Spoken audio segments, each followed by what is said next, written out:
everybody for joining us at the Downtown-Chinatown Neighborhood Board. My name is Ernest and I'm the chair of Downtown-Chinatown. We'll go ahead and introduce those that are here in person, then go to those that are online first. We'll start with Mr. Armstrong. Aloha, everyone, and welcome. I'm Bob Armstrong. Aloha, my name is Laura Sturgis. Good evening, everybody. Hi, Ross Isokani. Online, please. Lori McCartney. Hi, this is Kevin Lai. Thank you for joining. All right, thank you, everyone. All right, before we get started, I want to do a little house cleaning, okay? So the first thing we're going to talk about, what we're going to say, and there's no rebuttal on this, is order and decorum. Subsection 2-14-117. All board members shall promote and preserve the order and decorum of the board's proceeding. The presiding officer of the board or a majority of the board may expel any individual whose conduct at the board meeting is disruptive, disorderly, contemptuous, or improper for the conduct of business at the board meetings. Subsection 2-14-118. When a board member or person properly when a board member or a person properly before to speak, the member or person shall address the chair, be recognized before proceeding, and shall confine remarks to the subject under discussion, avoiding personalities and abusive language. Remarks that include profanity are disrespectful, disparaging, or of the maker of such remarks may be removed as provided for in subsection 2-14-117. An opportunity to submit data in writing on any agenda item. The board shall have an opportunity to present oral testimony on any agenda item at the time the board takes up the agenda item. The board may provide for reasonable administrative oral testimony by rule. All right. So now we'll go ahead and move forward. So we're going to go ahead and call this meeting to. Going to go ahead and public safety reports. We start off with the Honolulu Fire Department, please.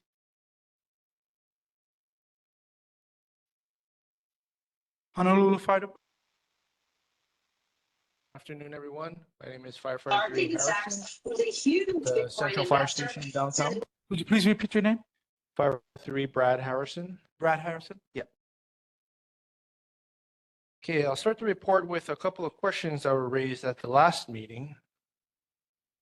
First question was, what is the status of Kamali'i Park? For those of you who are unfamiliar, Kamali'i Park is the small triangle intersection of Beretania and Pali Highway. So the answer from our headquarters is that the HFD still has jurisdiction of Kamali'i Mini Park with the support of the Department of Parks and Recreation in maintaining the park. The HFD is working with the city's Department of Land Management regarding options for its future use. It has been installed informing the public to traverse or pass through the park between 6 a.m. and 10 p.m. However, entry or use of the park between 10 p.m. and 6 a.m. will be considered trespassing and prosecuted under applicable law. Second question that was raised at the previous meeting, has the HFD seen changes in the number of medical responses since the implementation of CORE and the creation of several shelters and clinics in the area? And the answer to this question is that HFD responded to 2,767 medical calls for this neighborhood board area from December 1st of 2018 to December 1st, 2021, the 3 years before CORE began. Subsequently, HFD responded to 2,912 medical calls in the neighborhood area from December 1st, 2021 to December 1st, 2024, which are the 3 years after CORE began.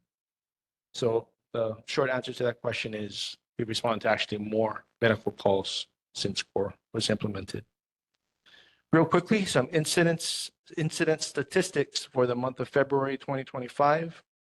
As far as fires go, we responded to one nuisance fire, which includes rubbish fires outside or or vehicle fires. We responded to 16 activated alarms. Those are activated fire alarms with no fire. 124 medical calls in the month of February, one motor vehicle crash, and 2 hazardous materials incidents. To close, our fire safety tip for this month has to do with smoke alarms. Our community relations office would like to pass along the information that smoke alarms are crucial for saving lives and play a key role in a home fire escape plan. And when installed properly and maintained correctly, they provide early alerts, giving occupants the chance to evacuate quickly. And some tips are to install smoke alarms in every bathroom, outside each separate sleeping area, like a hallway, and on each level of the home. Test these smoke alarms at least once a month by pushing the test button, and replace these smoke alarms when they're 10 years old or stop responding when tested. That concludes my report. Are there any questions? Okay, so we're going to go to questions, but before we go to the questions, what is your rank, please? I am firefighter 3 Harrison. I'm the acting officer today, Acting officer? acting captain. Acting captain? Yeah. Okay, thank you. All right, so do we have any questions for Acting Captain Brad Harrison from the audience? Please come to the mic, state your name.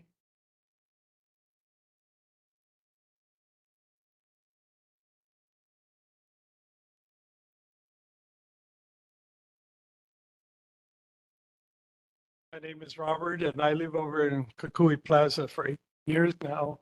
And my question to the acting captain is, why doesn't the fire department personnel come out and water the little lawn area along Fort Street on your side of the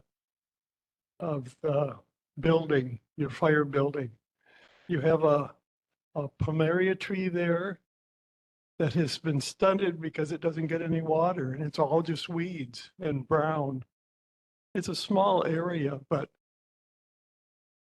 and is there some way that somebody from your building could come over and turn on the water at the park and irrigate it? And I'll be talking more about that in a little while. Thank you. Yeah, thanks, Robert, for the question. To first answer to your question as far as the yard maintenance for the fire station.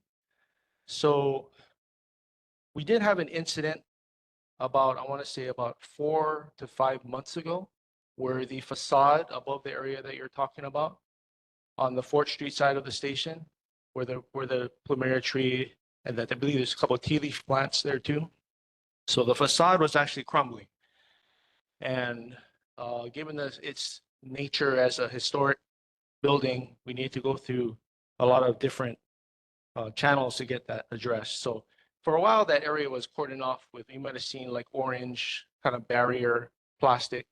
So that was part of the reason why we couldn't get in there for the past few months. We do have scheduled yard maintenance days, Monday, Wednesday, Friday, designated hours in the afternoon. We are pretty diligent with that. But because of that facade crumbling, that was a big reason why that kind of fell into a bit of disarray. But I can say that we have done a bit of yard work for the station last week, I believe. So it is cut. We are watering it. As far as the park itself, I can follow up with I believe what I said, the Department of Parks and Rec that were assisting us with the park as far as the maintenance of the park. So we don't actually water it ourselves, but I can check on the scheduled maintenance for that for you and give you an answer at the next meeting. Okay. All right, thank you. Any other questions from the public? Any questions from the public that's online? All right, not hearing none, seeing any, we'll go to the board. Any board members have any questions? Board member Lai, please. Yeah, board member Lai. Chair, thank you. Captain, I want to hark back to your comment about the future plans for the fire station. A few years ago, this board met with Chief Protakos about potential relocation of the fire station.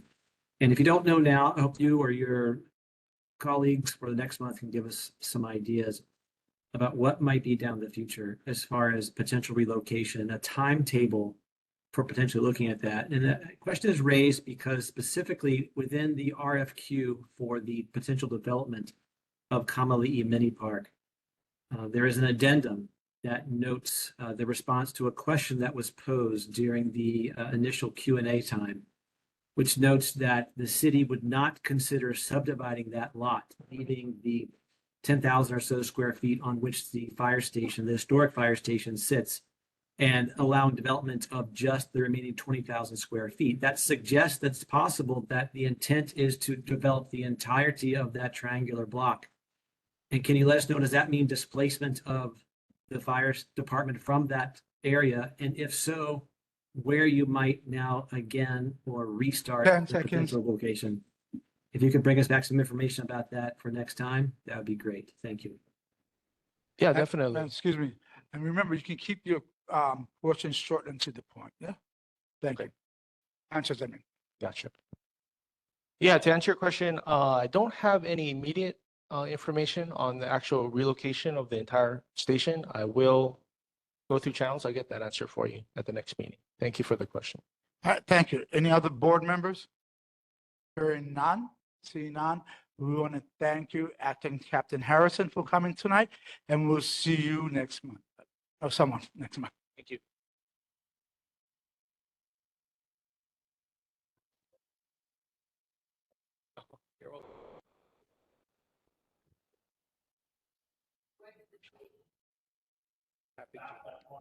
Very well.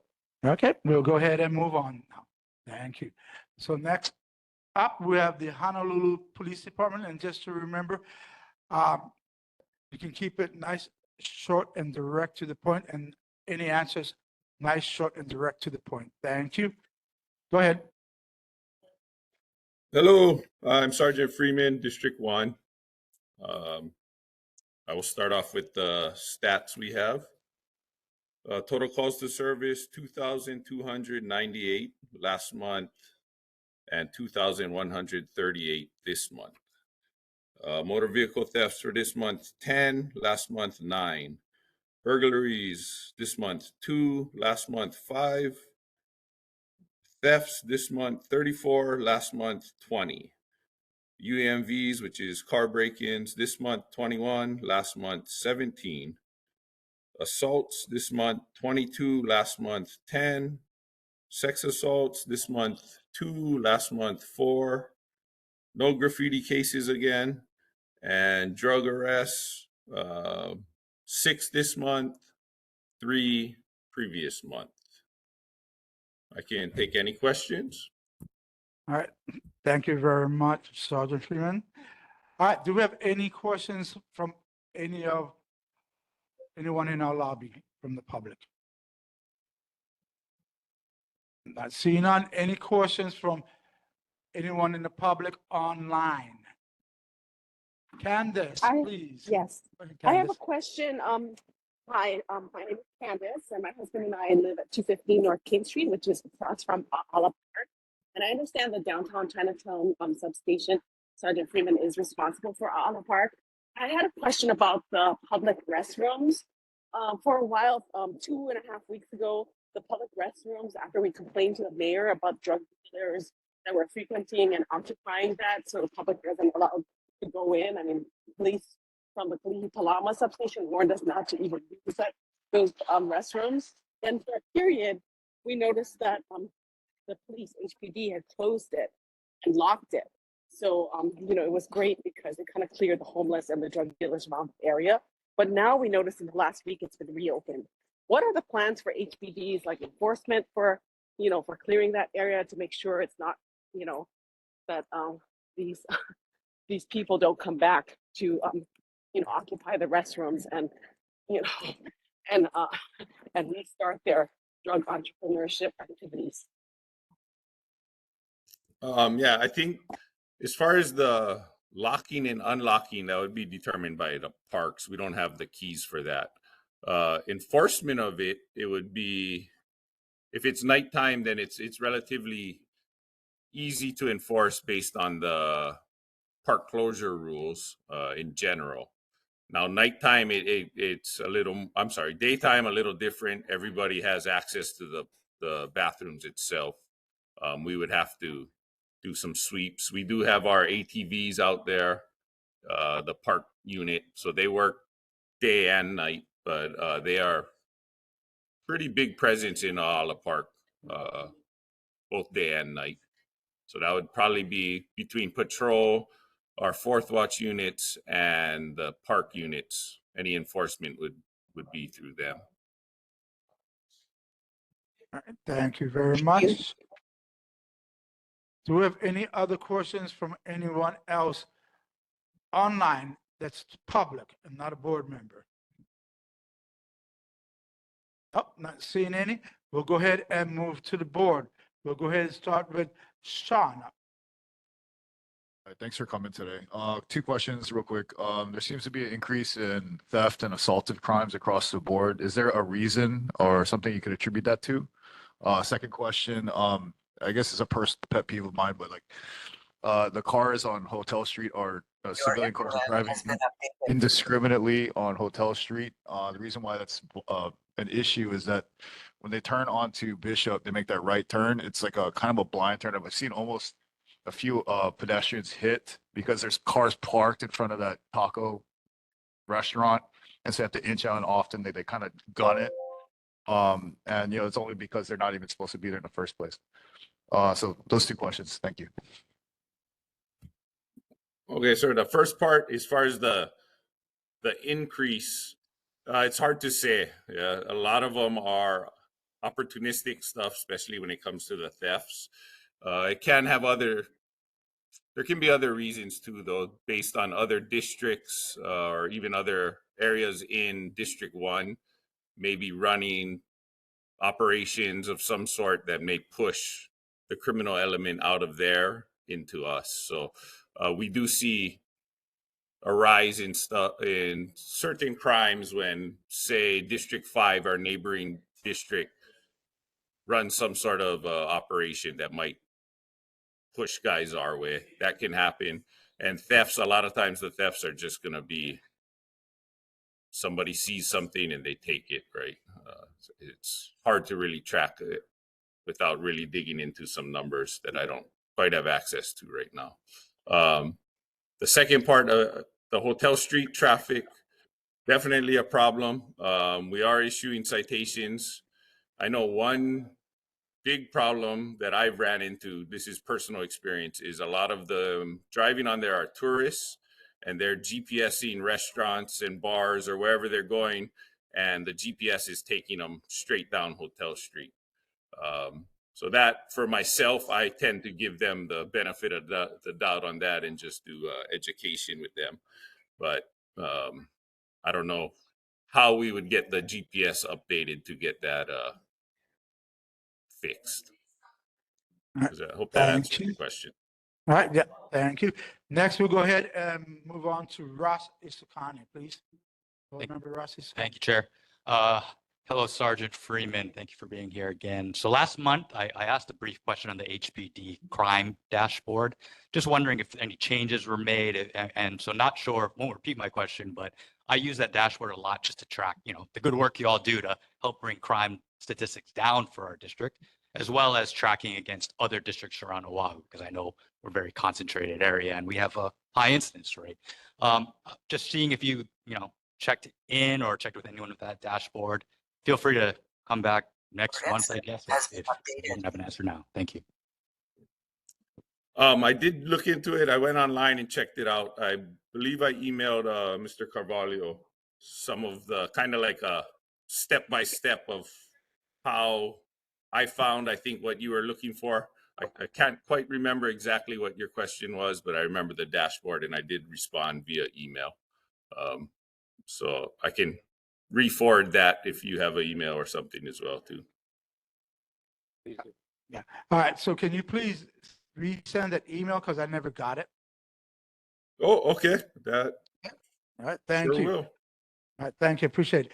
Anyone else on the board? Then we'll go ahead and move to Board Member McDonald, please.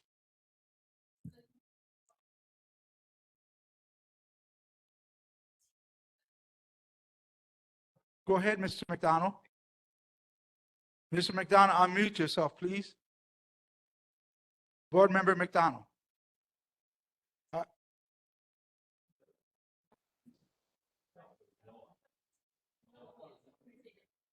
All right, we're going to move on into Board Member McDonald can go ahead and solve the situation. We'll go ahead and move on to Board Member Lai, please. Chair, thank you. Sergeant, to follow up on Member Fitzsimmons' comment, a statement from HPD that DTS could help in resolving that issue. We've done community walks with DTS to improve signage might be one way to help address that issue of the cars on Hotel Street. That'd be great if we could get HPD support in imbuing upon DTS the need to help out. My question for you tonight, though, is this. Every time the neighborhood, Downtown-Chinatown Citizen Patrol walks and stops by the substation, we check in on the camera system. Inevitably, one of your junior colleagues comes out and says that, yes, the cameras are there, but no, we have not been trained on how to use or look at the cameras. We don't know who's looking at the cameras or watching the camera feeds or when any sort of training will happen. Can you let us know how the citizens are getting their money's worth on this camera system? And other than just retrospective looking back at, if a theft occurred, who was around, is it any good for real time at all? And when and if any software will be engaged to help out, that would be very reassuring for us as resident taxpayers. Thank you. Sure. Currently, most of the officers haven't been trained on how to use the cameras like proactively. We do have select cameras up on a TV monitor in the substation that they can watch. But as far as changing cameras angles and stuff, they haven't done that. That I'll have to go a little higher up to when they're deciding to do that, or if they are. As far as taxpayer money and the use, I know our detectives have been using them like seriously a lot, and they've been very, very helpful in a lot of cases after the fact. So just from my own personal knowledge of the detectives out here, as well as other unit detectives, the cameras have been excellent in solving some crimes. I know that. All right, thank you very much. Next, we'll try again with Board Member McDonald. Are you here? Board Member McDonald. Thank you, Chair. Sorry for the hiccup there. Thank you, Captain Freeman, for being here. I have a couple of quick questions for you. The first one is, did I hear that correctly, that there were no graffiti incidents in Chinatown? I know I don't want to speak for Member Armstrong, but I know the both of us are kind of passionate about the graffiti in our neighborhood to the point where we're considering banning stores from being able to sell the kinds of things that are used to create graffiti without getting a person like somebody to help you with that stuff. So it seems to me like that may not be an accurate number, and I'm curious if that is accurate or if there's a reason why that's such a low number. I think you said 0. And my next question is, I really hope that I've asked this, I ask this very often, 10 but seconds. we're in legislative session now, and I really hope you'll use this platform to help this board help you pass legislation that will help you do your jobs and make things easier and better for you. So can you help me with any bills that are in the legislation? Help you. Thank you. Sorry, Chair. Thank you. No problem. All right. First part, the graffiti. I would guess it comes down to private businesses or the owners of the property that's been graffiti just not reporting it. I would assume most of them are just painting over it or don't call us. Is it possible that the stats, something's wrong with the way the stats have been read? That is also possible. But for the most part, just based on me listening to the calls that my officers go to, we don't really respond to too many graffiti calls. per day that I can think of off the top of my head. The second part for the bills, again, in my email, I'll resend it. I did send that on the last meeting to Mr. Carvalho as far as what bills I found. There was a ton of them, but I found some that kind of I thought maybe related a little more to our Chinatown downtown area. So I'll try to resend that again. Okay, Just, if I may just quickly, No, hold on, just hold on. quickly, it would be, Hold on. You didn't ask if you could have a follow-up. I already read, if you were here may earlier, I you have, heard the decorum. You cannot just speak out of turn. Yeah. Okay? So, sorry, to the captain, hold on. Cannot speak out of turn. Must ask for a follow-up. You must ask the chairperson for a I'm follow-up. trying to I didn't- ask Hold for, on. I'm Hold trying on, to before ask you for a can go quick any follow-up. further, before you go any further, to Sergeant Freeman, just be sure when you send the email to me that you're adding in that extra A, yeah? So a lot of people forget that extra A, and something, it won't come to me, okay? In my name. Okay, will do. Okay, I'll give you a I have a follow-up, quick 30 follow-up, seconds to ask Chair. your question. Thank you. I want to help you use this platform, Captain Freeman. And if you can, maybe at the next meeting, help mention to us some of the bills so that our constituents and people paying attention know which bills to call their congressmen and elected officials to try and get them to support them. Thank you. Thank you, Captain, and thank you, Chair. Thank you, and it's Sergeant, yeah? Sergeant Freeman. Sergeant, Sergeant, yeah. I'm All sorry. right. Sorry. Before I close this segment, Lori McCartney, go ahead, Board Member McCartney. Thank you very much. Following up on board member Lai's comment, there's two things DTS could do, and maybe if you suggest it to them, they'll do it quicker than if we do. One is they could, for GPS, identify Hotel Street as a pedestrian mall, which will make GPS have to find different ways for people to get to the restaurants. The other thing they could do is we've asked a lot of times for just simply do not enter signs. And for some reason, they're not wanting to follow up with that. But that would really help a lot. To Ala Park, I'm wondering if we have all these ATVs out there running around, if that's causing people to look for places to hide, and that's driving them into the restrooms. So I'm curious about how you might be covering that. Which it seems like a natural reaction. At night, you can hide outside because it's dark, but during the day, where do you go? Well, a restroom would be a good place to hide out. Thank you very much. All right, thank you. So before I close this, I believe we had a member of the public that wanted to say something. Chad, I'll give you that opportunity. And then I'll give you one, and then we'll close it out. I have a prepared statement. Maybe if I can just get insight, it's not a question, but at approximately 12:55 on February 27th, while seated on a parked Biki bike at the bike station at the corner of South Fukui and 4th Street, I observed a male shown in my video attachment wearing a gray tank top and black trousers approach a parked secured moped on the sidewalk fronting the entrance to the Kukui Plaza public parking garage. The male in black trousers appeared to examine the moped without physical contact. A few minutes later, the shirtless man approached and began conversing with the man in black trousers. Shortly after, the shirtless man began handling the cable locks securing the moped, while the male in the black trousers held the moped seat and appeared to look back and forth in both directions of the sidewalk. The behaviors and actions of the stated males appeared suspicious, prompting me to inconspicuously record the event with my cell phone camera at 13:10. At approximately 13:14, the cable lock was removed from the bike. Both males walked the moped down the driveway to the stated parking garage, entering on the far left side. A timestamp entrance ticket was not collected, and the rising arm gate was bypassed. 911 was contacted at 13:18, after visual contact of both males with the moped was lost. With intent to conceal my identity as the informant, I relocated to the top of the stairs leading to the Kukui Plaza entrance. Sorry, I'm nervous. Don't be. Using my cell phone, I accessed HPD's current calls for police service webpage and verified HPD's dispatch to my location. At approximately 13:30, the first responding officer arrived, parked at the entrance, and of the stated parking garage, unable to capture the officer's attention from my location. My attempt to conceal my identity failed. I approached the officer, identified myself as a caller, presented the stated video. Following review of my video, the officer requested I wait outside and the stated parking garage, and I drove his vehicle in. I returned to my position at the top of the stairs leading to Kukui Plaza's building entrance. Shortly after, I was approached by Kukui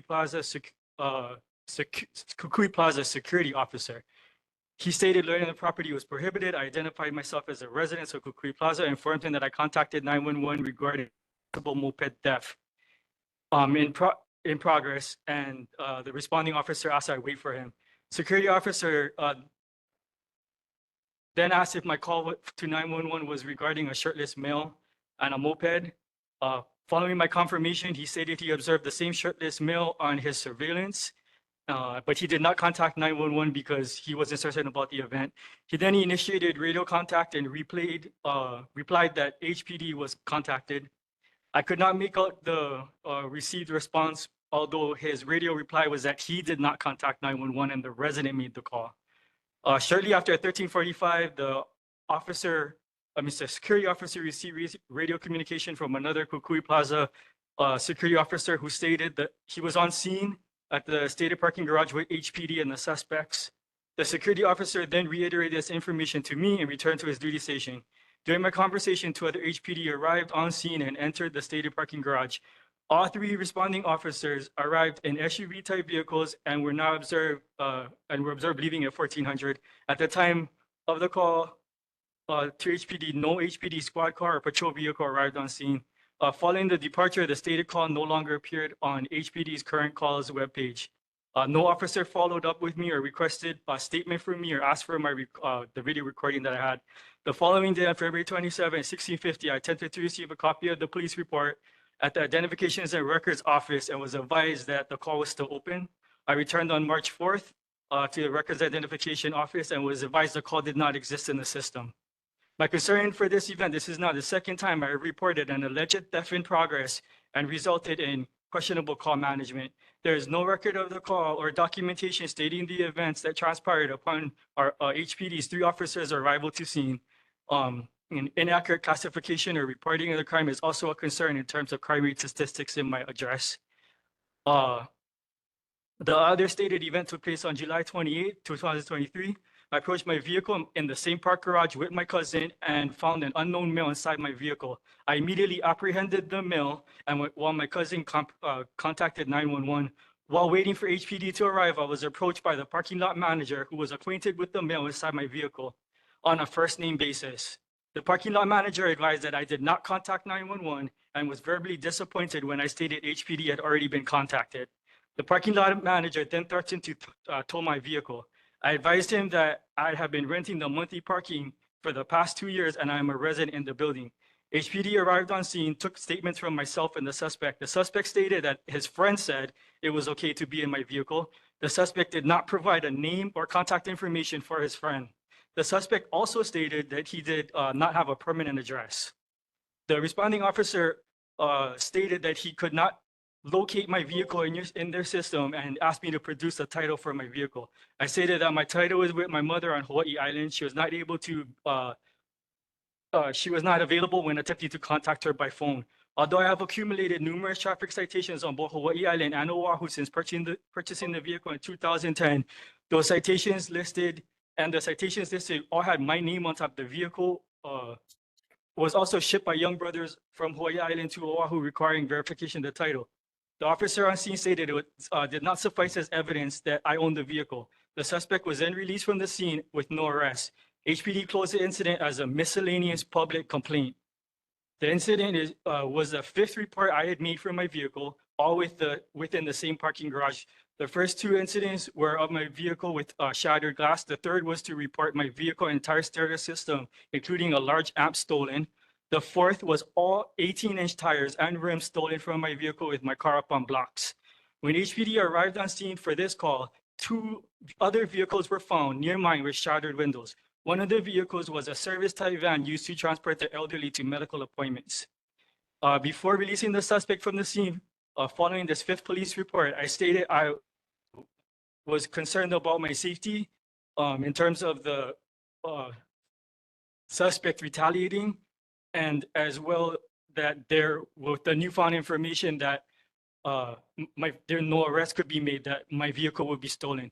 The final and seventh police report that I made was to report my vehicle stolen. So I just wanted to know if you have any insight or concerns as to why I cannot access a police report that was made for 3 officers that arrived on scene, and how that would affect the statistics for the crime rate in my neighborhood. Thank you. Chad.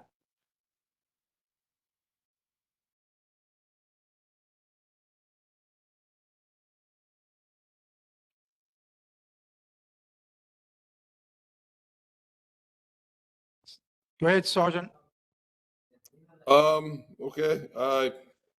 Sorry, that was a lot. All right, here I you go, think Sergeant. the first If you incident, want Go ahead. sorry. Go ahead, Sergeant. The first incident, from what I was tracking, I don't know, maybe it wasn't his moped. So they may have made like a records case, and because he's not tied to it as the owner, maybe that's why he couldn't pick up the report, but I'm not going to really be able to answer that question. And then the 2023 one, I lost track. So Okay. I'll be in the substation tomorrow, early 5 a.m. If you want to come talk to me, I can maybe try to talk story with you. All right. Thank you, Sergeant. I do appreciate that.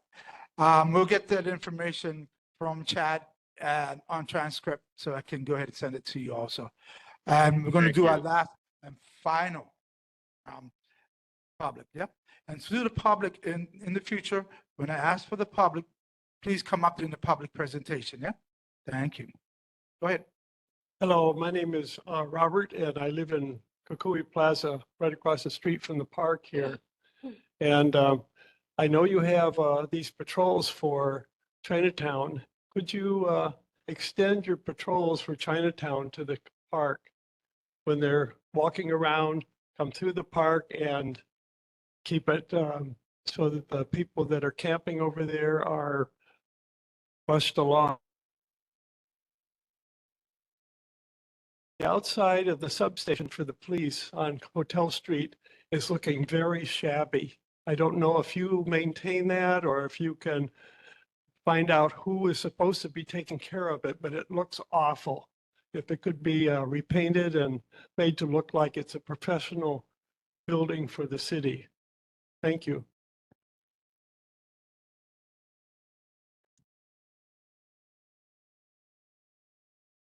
Okay, thanks, Robert. As far as the park, I can have the officers check on that.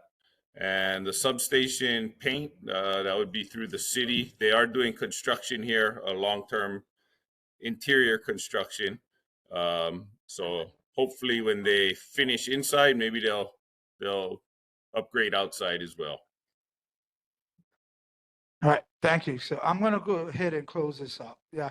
So as to the cars coming down on Hotel Street, I find it to be a farce to say that Uber is the GPS is telling them to go down Hotel Street. That's an infallible. That's just infallible. The reason I'm saying this is because they do it every single night for the last 10 years that I have lived at Chinatown Gateway Plaza. I see this all the time. I see it happening. I've seen just the other days over 20 cars going down Hotel Street in less than half an hour, and no police did anything. It's infallible. This road is closed to all vehicles, but the same thing that we hear is that we'll just talk to them and let them know, or they're from out of town, let them know. Maybe it's time to start citations because it's not getting any better, it's getting worse. If the yellow cab can follow the rules and go down on the side streets like Nuano, Smiths, and all that, then Uber and Lyft can.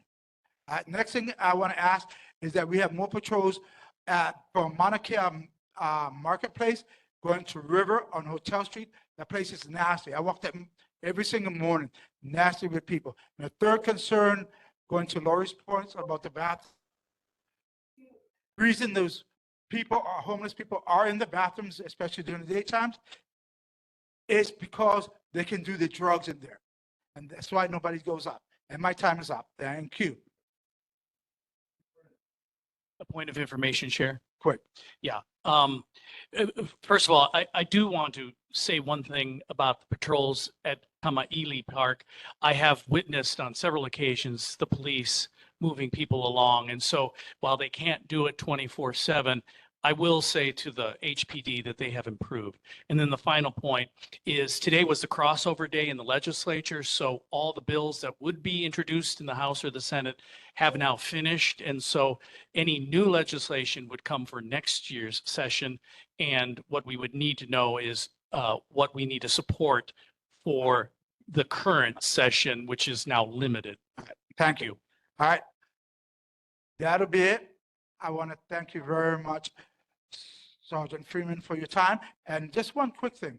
Are you our permanent speaker? Probably not. It'll probably rotate between me and the other sergeants, depending on who's on the day of the board meetings.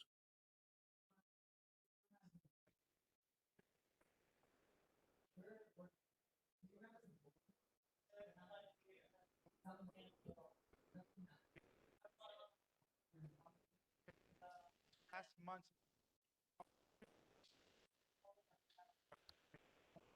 Meeting, board will be taking this month. First up is Heather Last from Hawaii Health and Harm Reduction Center. Heather? Yes, thank you so much, Chair and board members, for the opportunity to give you some updates on what H3RC, or the Hawaii Health and Harm Reduction Center, is doing in your area. So while our office and medical clinic is located in Kaka'ako in the Gold Bond Building, about a third of our services are on the street. Want to give you a quick update as well as a phone number that I'll put into the chat right now. So many of you know that we are the primary homeless service provider for the area, in addition to IHS, who and others, but that focus with people with severe mental illness. You may recall that there was no point in time done in 2024, unfortunately, but in 2023, there were 659 folks experiencing homelessness in all of Region 1. Region 1, by the way, is from the stadium all the way to Pi'ikoi Street, so we don't have a necessarily breakdown of Chinatown. Until June 15th, we are still the homeless service provider. We did not apply for the next round. 723-1475 is the phone number if you're needing any support.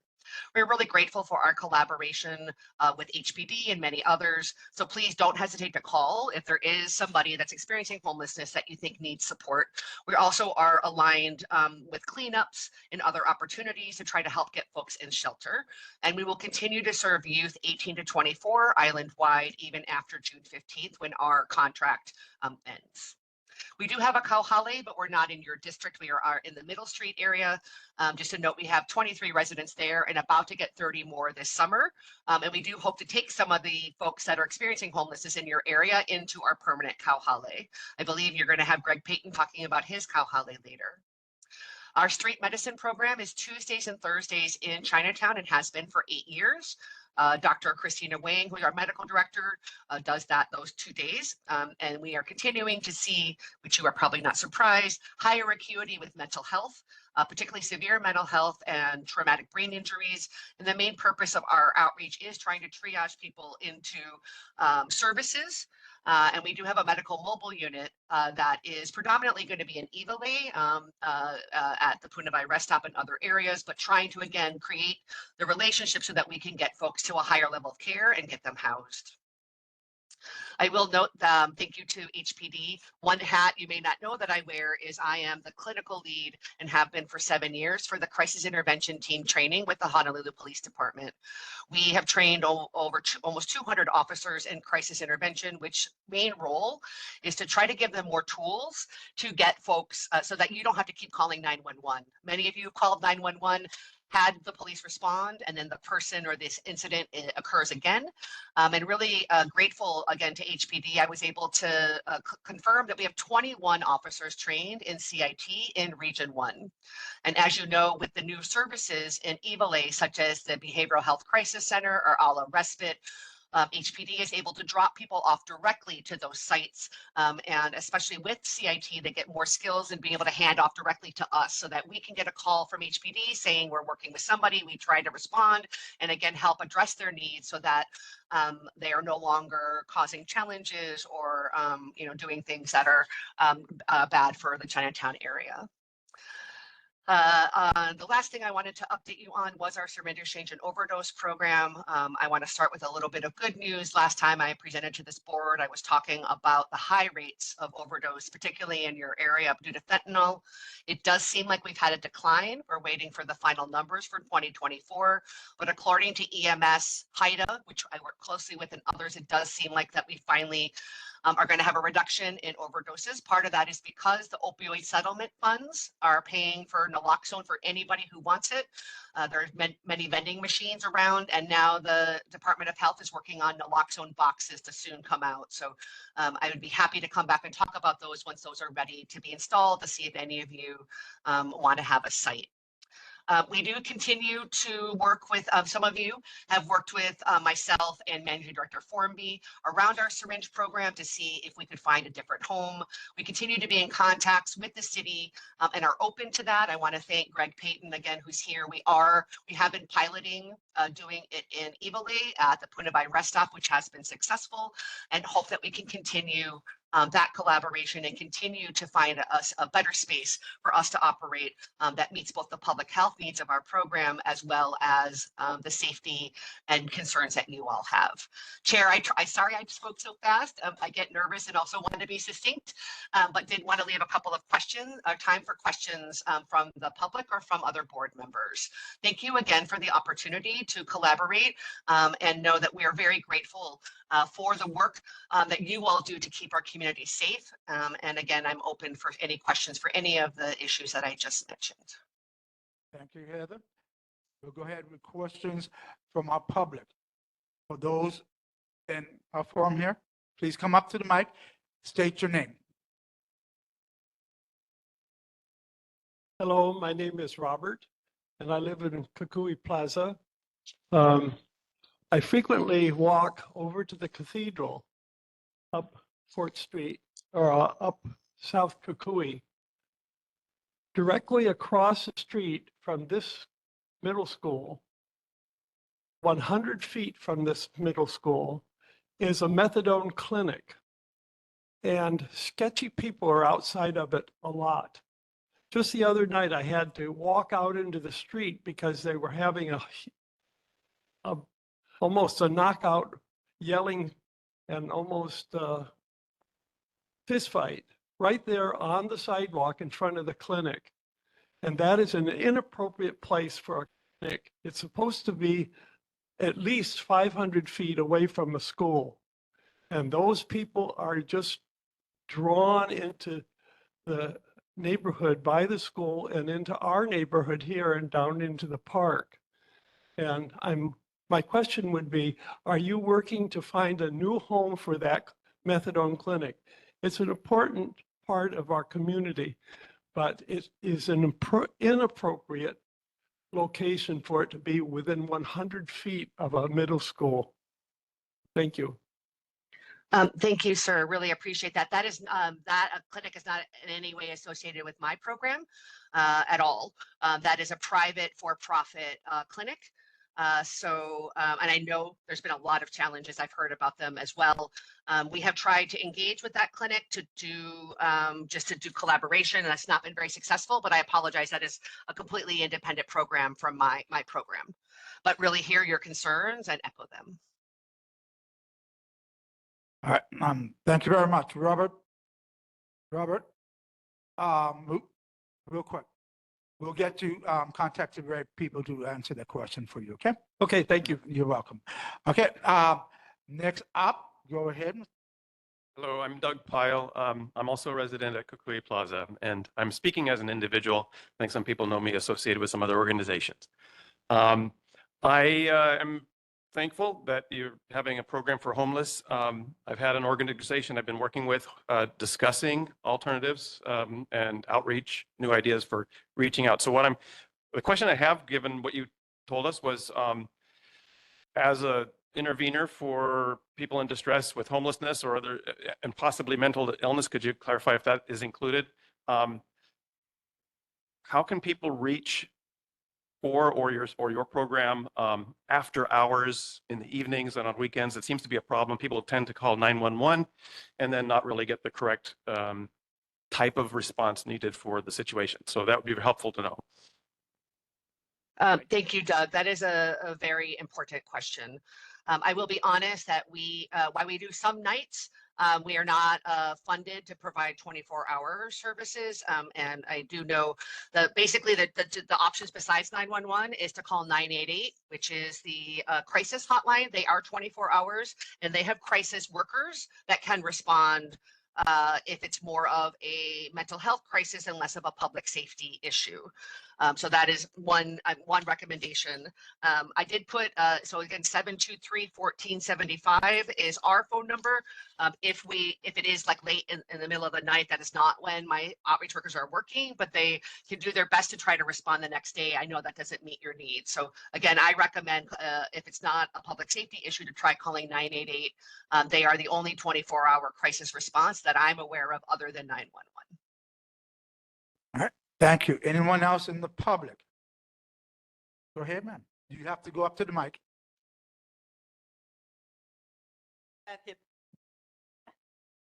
Grace Sherwin, Kukui Plaza, Diamond Head.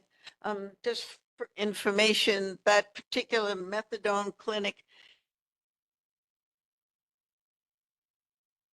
last 35 years. So if anybody has tried to do something, it has not been successful.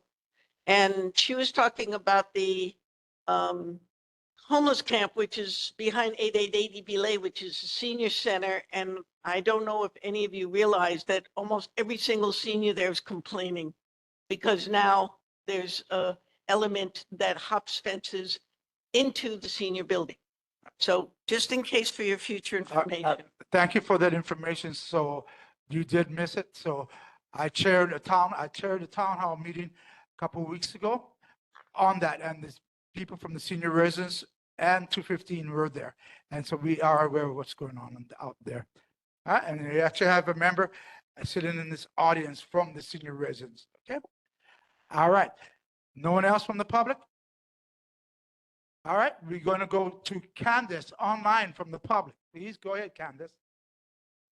Chair, thank you. This is Candace's husband, Keith. I have a question, then Candace will have a follow-up. My question to Lori is this. The chair, Candace, and I were just on Hotel Street the other day near the old Ross, and we noticed the same woman, and I'll call her Jane Doe. Jane Doe has short, frizzy hair. Typically, she's covered, she's dirty, and you could smell her coming 2 blocks away because she's covered in feces typically, and she'll be pushing a golf cart. Everyone knows her. Everyone sees her. Ernie acknowledged her as well and said, of course, why on the street? If she's mentally ill, all your efforts appreciated, but this is the kind of thing that you see every single day. And I know many members have commented. I walk to and from office on Bethel Street. I see the same people every morning, mentally ill, deranged, scary. I have to cross the street. And this woman in particular, give us some insight. You're the professional, we're not. Why is this woman still on the street? Thank you. That's a really important question. And before I answer just briefly, and I'm curious if you're saying the same thing, is that what we are seeing is that us, IHS, Mental Health Kukui and CORE have had some success with folks that have less acuity, but folks that are really severely mentally ill, that's who we see are really much more challenging to address. And that seems to be who is still our challenges. So I think the couple of things I will say is that one thing we're trying to do is do assertive community treatment. I think you're probably familiar that IHS and others, where basically it sounds like from what she says, she just no longer has capacity, and then that has to be proven that she doesn't have capacity to try to support involuntary treatment. So without all of the legal pieces that can go into finding out that she no longer has competency, and so then decisions can be made for her, because I think we can all agree that somebody in that state is not competent and not making healthy decisions. That is really the way to go. So I will be honest that is one thing that my agency does do. My medical provider has tried to work with her, has tried to call judges on the street saying this person does not have competency. Can we get what's called an MH2 to be able to get assessments? So I'm sorry that I don't have a perfect answer for you, but what I do know is that we need to get her assessed and demonstrated to not have competency so that we can get her the treatment she needs and hope that that will provide some balance and ability for her to take care of herself. That is one focus of the BHCC, or the Behavioral Health Crisis Center in Ibo'le. It's the first time ever on this island that we have had a place to take people other than Queens Emergency or Castle Emergency for psychiatric illnesses such as you mentioned. So it'll be interesting to follow up and see if whether we can work with CORE or other to see. I wouldn't mind following up with you to see, has she already gone to these crisis centers and gotten these assessments, or are we still waiting for a legal aspect that's allowing that to happen? And I regret that I can't answer that more, but it's a failure of the system is the answer. And I know there is a bill to get more guardian ad litems, and there is a bill to do more assisted treatment and involuntary treatment. Chair, I can send you those bills since you were asking for bills that this body might want to support. And those are two that might help answer the question. Thank you. Thank you, Heather. And this is Candace. I just have a follow-up as well. I wanted to ask, do your caseworkers, your medical team, do they work with the 4th Street Mall security? I have a twin sister who actually parks at Kukui Plaza and walks to her workplace on 4th Street Mall every day at 5:15 in the morning. And she's only 4 feet 10 inches tall. And I'm very, worried for her because she says that, there's a lot more dangerous looking elements, mentally ill, drug addicted at the top of 4th Street Mall near Kukui Plaza where she parks, and she always has to walk by, and now she's just, terrified of going to work. Does your, I know you said it's very hard for you to work with a methadone clinic because they're private nonprofit that's, private run, but do you, know the specific dates when they're treating people or like giving away free, do you interact or, have your case managers be aware of those times and also interact and interface, collaboratively with the security on 4th Street Mall to try to address, these people who might really need help, with mental health and drug, substance abuse kind of treatment? Yeah, thank you, Candace. That's actually a great idea. I will admit that I don't believe we formally collaborated with 4th Street Mall Security. I would love to.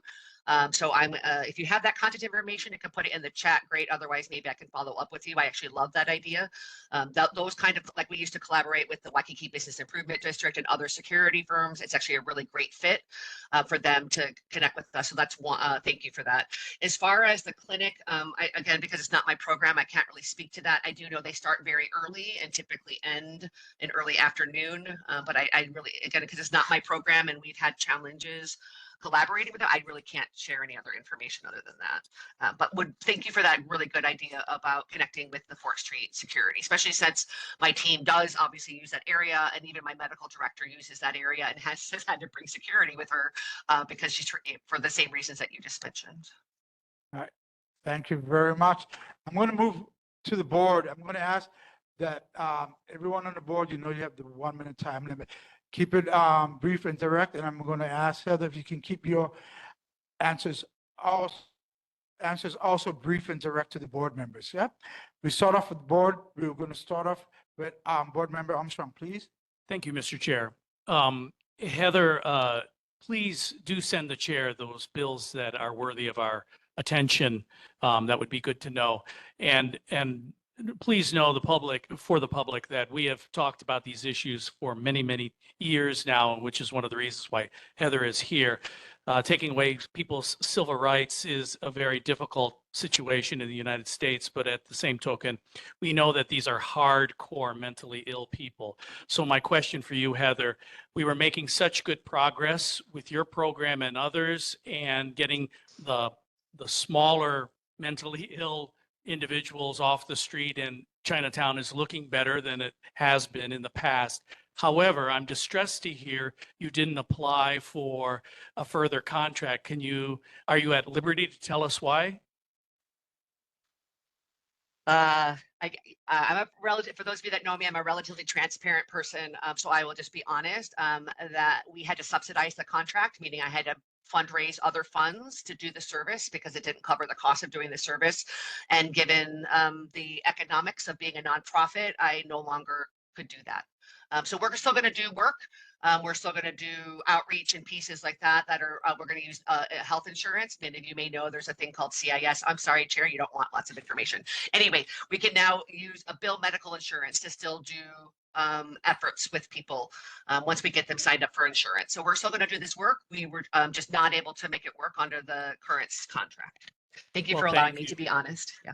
Well, thank you for the answer, and please know that many of us Okay, notice your now- good work. Thank you. John, thank you. Appreciate that. Next, we're going to go ahead and move on to Vice Chair Fitzsimmons, please.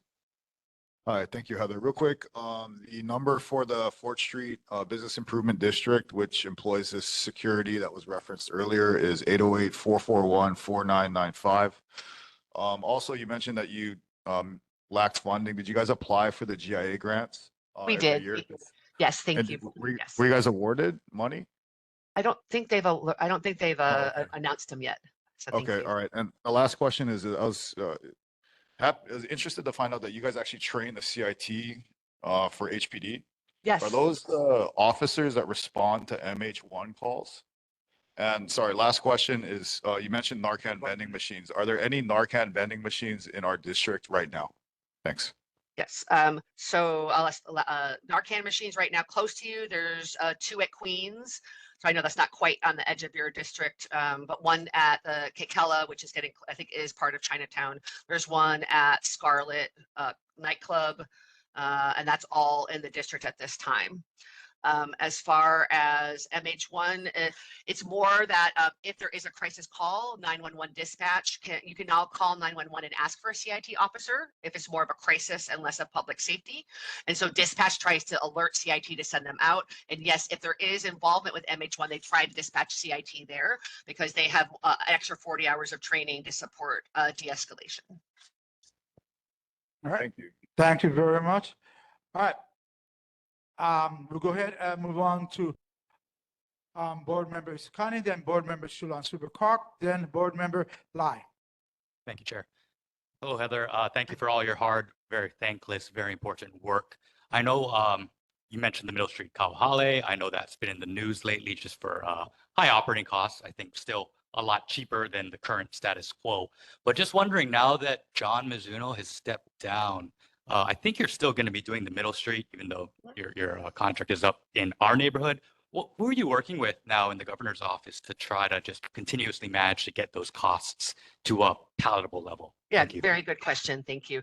So June Yang, some of you may know him from when his time was at the city and at the Department of Transportation, has been appointed by the governor to be the new coordinator within the office.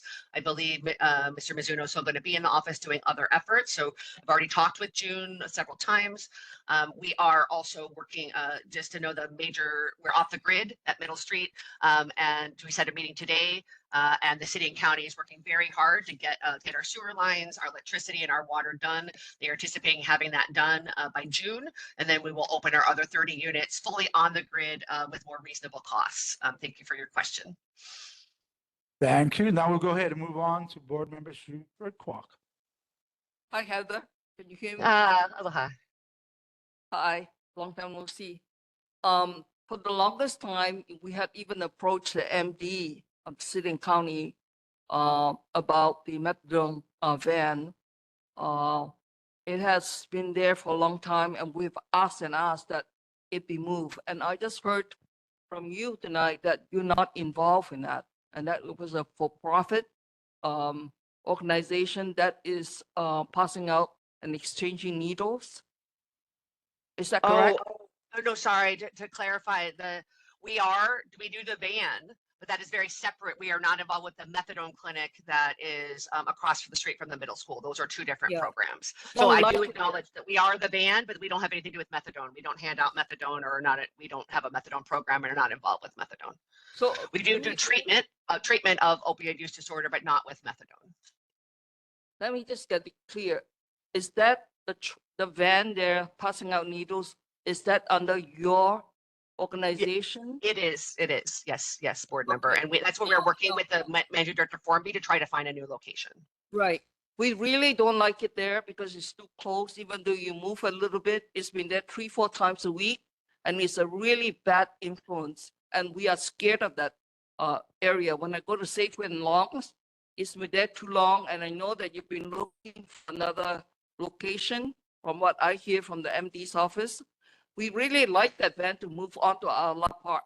10 Not seconds. Ala Park, but I mean, the resource center over in Ala, where we have the homeless camp and also a campus over there that can provide better service than to have this isolated. Wrap it up, please. van. Thank Yeah. you.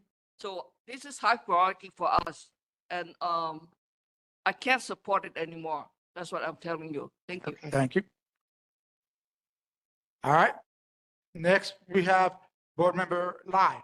Thank you, Chair. Good evening, Ms. Lusk. Thank you for joining tonight. Please get your pencil ready. I just wanted to ask in broad strokes from your last Form 990, can you give us an idea of what the ratio of your funding has been, private sector foundations versus government public funding? Secondly, with the injection of the Kauhale into your scope of practice, so to speak, is because it is in some way more net profitable, relatively speaking, than some of the other core services that your team has been providing? And then lastly, what, from your perspective, is the significance of the loss or skipping the point in time count this year? Thank you. Thank you so much. Again, if you don't mind, board member, I'm going to go in opposite order. As far as point in time, I will note that Housing and Urban Development only requires it every 2 years, which is why I believe it wasn't my decision, but it was Partners in Care. I do believe that the challenge is that it doesn't give us an accurate current snapshot. It will get done again in January 2026. But I do believe I echo some others' concerns. It's not the perfect data set, and there's other data that allows us to have a better picture. But I know that I've been missing having that data in order to tailor our efforts to have data-driven responses. As far as Kauhale, it is not a profitable. We are on a reimbursement basis. Again, transparency, meaning that we spend monies, whether it's, again, right now we're off the grid, so we have to spend money on a generator or other pieces, but we don't make extra money. Every dollar we've gotten for Kauhale has been in reimbursement for a dollar we have spent. So no, that is, so we did the Kauhale because we were asked by the governor's office because it was already our area and we had relationships with many of the homeless folks that end up being our residents. When you get to funding, that's also a good question, sir. I'll do my best to answer, and I'd be happy to follow up offline to get you more specifics. But we are roughly about 2/3 are through grants, whether that is federal grants or local state grants or foundation grants. We are trying to grow our sustainability arm. So we are about a quarter fee for service, meaning our insurance reimbursements. That's my goal, is to get us more self-sustainable and having the people who I believe should pay for this, the health insurance and other fee-for-service options. And then the other component is private donations. So we are continuing to try to diversify and, again, utilize things like health insurance to be able to pay for as many services as possible. But if you want to follow up with me, I'm happy to give you more specifics. Thank you very much. Thank you very much. I'm going to close it down right now. Quick, and this does not need no response. So Heather, unfortunately, I feel the same way that Shulan does. The vans need to go. I'm getting too many complaints, too many emails coming from the people from Kukui Plaza and the other Kukui side.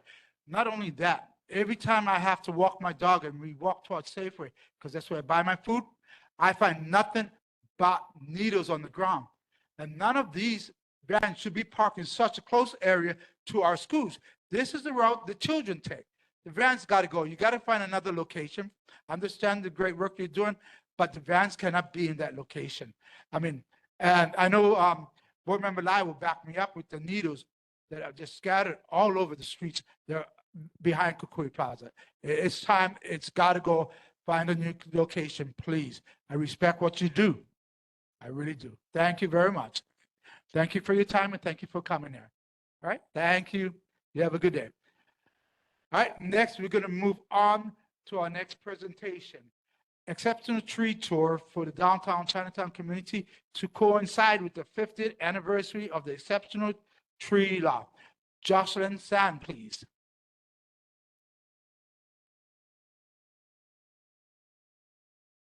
Mahalo, Chair Caravallo, and good evening, board members.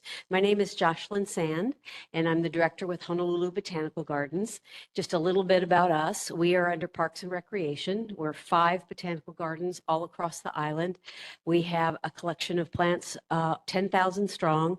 We grow plants from Hawaii and around the world. We do research, we do conservation, and we also provide beautiful spaces for wellness, one of which is right here in your backyard, Foster Garden. That's where our headquarters are. And we also administer the Honolulu Recreational Community Gardening Program, which is 11 community gardens all over the island. So I want to remind you guys, I've lived here for 35 years. I've worked in this botanical garden system that I love for 33, and I too have seen the islands change. But Foster Garden is such a beautiful gem for you to come and enjoy your neighborhood in a positive way. The birds are singing, the trees are 150 years old. It's like a little rainforest right in your backyard. It's $3 for entrance. You can buy a pass for you and your family, an annual pass for you and your family for $25 a year. You can come as much as you want. You can come eat lunch every day. Right now, we're planning our summer events, which are all free, our twilight concerts that we have. You can come and put a mat out on the lawn every Thursday night and have a free concert. I brought some materials, and for you at home, these are uploaded on the Neighborhood Commission's website. It's our 5-garden brochure about the gardens. I have this all here. Here's my card because I really appreciate the neighborhood boards and want to make connections and do anything I can to help your neighborhood. So there's my contact card. We also do classes and programs. We do 3 calendars a year of classes and programs at all of the gardens. I brought those programs and they're also on the website. And most of those classes, a lot of them are free. And if they're not free, they're $3, $5, $10, just basically enough to cover the cost of the supplies. But I'm here and I thank you. And I did want to give a shout out to one of our great allies, Council Member DeSantos Tam, who kind of heard a little bit in the wind about this 50th anniversary of the Exceptional Tree Program, and he connected some dots and tossed out the idea for us to do a tour on May 17th celebrating the Exceptional Tree Program. And we have 18 of these trees in Foster Garden, and we're going to get a little into that program a little bit more. And when we get the times and dates on that tour on May 17th for Foster Garden kind of solidified, you'll be seeing that on our program. And all these are on our HonoluluBotanicalGardens.com website. So you can always see what's going on at the gardens. Follow us on Instagram. We have a really good Instagram and everything's popped up, and Facebook popped up on there for you to keep up to date. But DeSantos, Tam, and thank you, Caravallo, for giving us this time, kind of conceptualized the idea of putting Foster Garden into that celebration of the 50th anniversary of the Exceptional Tree Program. And I have 2 guests online who I want to bring in because they're intimately involved.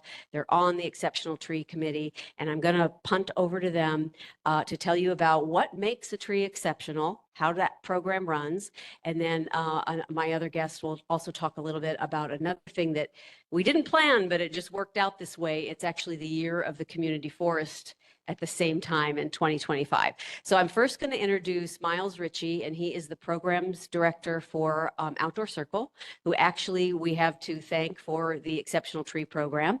And then following Miles will be Dan Donnell, who is the president of Trees for Honolulu's. Dan is also on the Exceptional Tree Committee. So Miles? Great, thanks, Josh. Can everyone hear me okay? Yes? Great. Am I able to share my screen real fast? Yes, go ahead. Okay.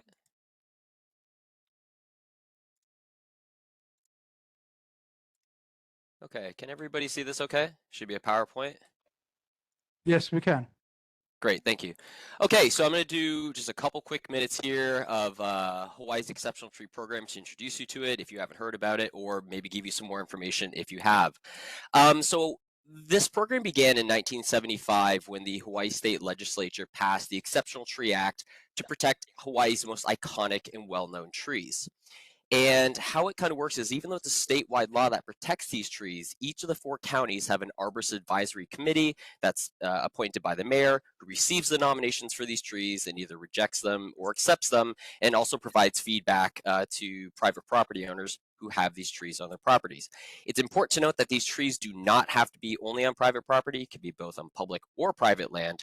And to be denoted as an exceptional tree statewide, a tree must represent one or more of these following 7 criteria. So historical cultural value, age, rarity, location, size, aesthetic quality, or endemic status. Now, these trees can be either an individual specimen or comprised of a grove. There's about 1,400 of these statewide, some in large groves of 100 or more, while others are just an individual specimen.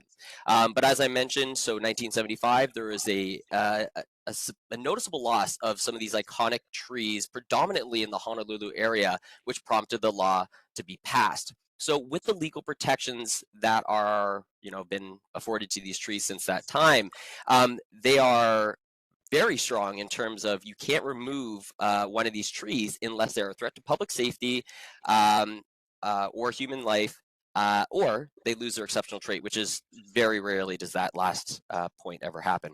But to help try and promote nominations on private property, a $3,000 tax deduction was introduced in 2004. So it's a $3,000 tax deduction every 3 years per exceptional tree on private property for maintenance purposes.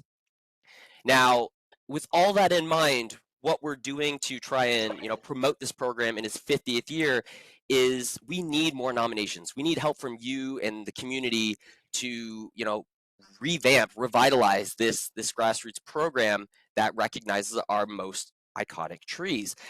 So the issue we're seeing is that since there's a big burst of these trees for the nominations in the 70s and early 80s, and another big nomination push in the early 2000s. But that's gone down. So we need your help to get the word out that this program exists, that there's a tax deduction to help maintain or offset some of the maintenance costs. Because the current trees that we have on the list, many of them were already old when they were put on the list in the mid 70s and early 80s. So we have a declining population in terms of age. We don't have that replenishment in the pipeline with the new nominations, so we need your help with that. How do you do that? Well, one way to do this is through the Outdoor Circle's website. You can see right there, www.outdoorcircle.org. I've put the specific link in the chat as well. But you can go to the website, and we have a step-by-step process. So, what the Exceptional Tree Program is, when it began, and then literally all the documents you need.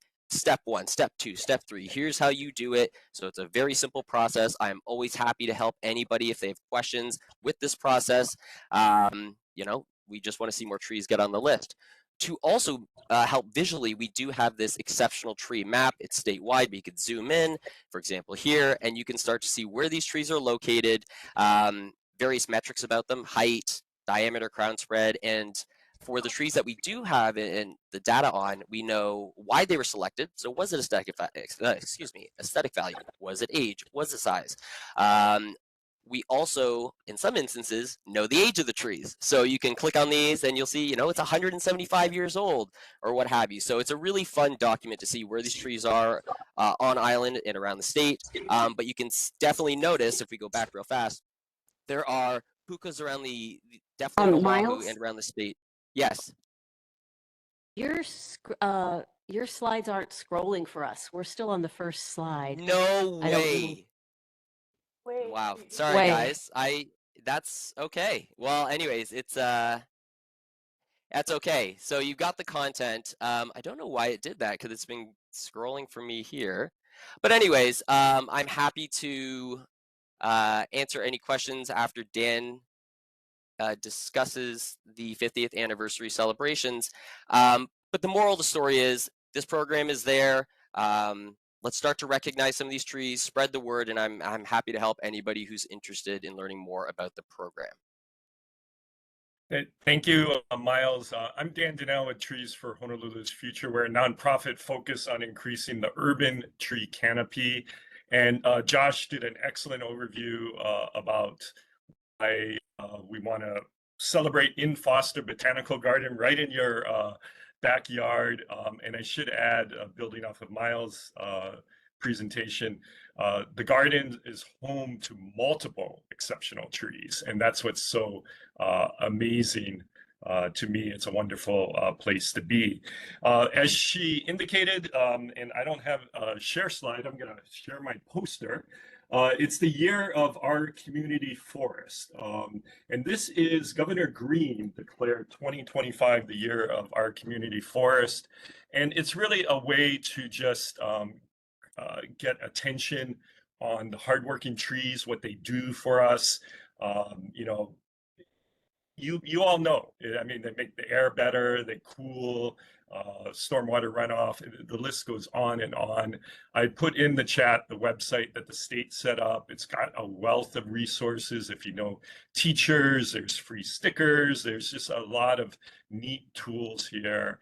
And with that, I just thank you all and really appreciate that Downtown-Chinatown is really a vibrant center for the city, and we recognize the trees in your area as well. So thank you, and toss it back to Ernest or Josh. Okay, and as far as my part on this discussion, so as everyone should know, about over a year ago, I created a walk, a downtown Chinatown community walk. Yeah, nothing to do with this board, but a walk. Part of it. So Tyler and I have agreed to go ahead and do a community walk again during the 50th anniversary on May 17th. So we're going to work with them to do a walk with them and bring the community into this walk. So Tyler and I will have our flyers also up. So if you have any questions, feel free to ask. So we'll go ahead and start with members, and that's members in the public. Go ahead, Robert. Please come up, state your name again for the record. My name is Robert. I live in Kukui Plaza across the street from the school here and adjacent to Kamali'i Park, which was designed by an architect, I think in 1962. And so the trees that are in that park are quite old, and they are absolutely beautiful and provide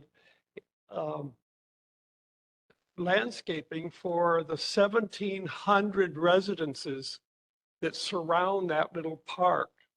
When you look out, you see the tops of those beautiful trees. How could we get those put in as exceptional trees? Because they're huge, they're very large. And when the city is planting trees in the parks, they're cutting them down in Kamali'i Park. Since I've lived there in 18 years, I've had urban forestry come and take out 9 dead trees, big ones that just died because they weren't getting watered. And Foster Garden, with all the workers, is just a block away from it. It just seems like we might be able to have a park adopted that is so close to Foster Gardens.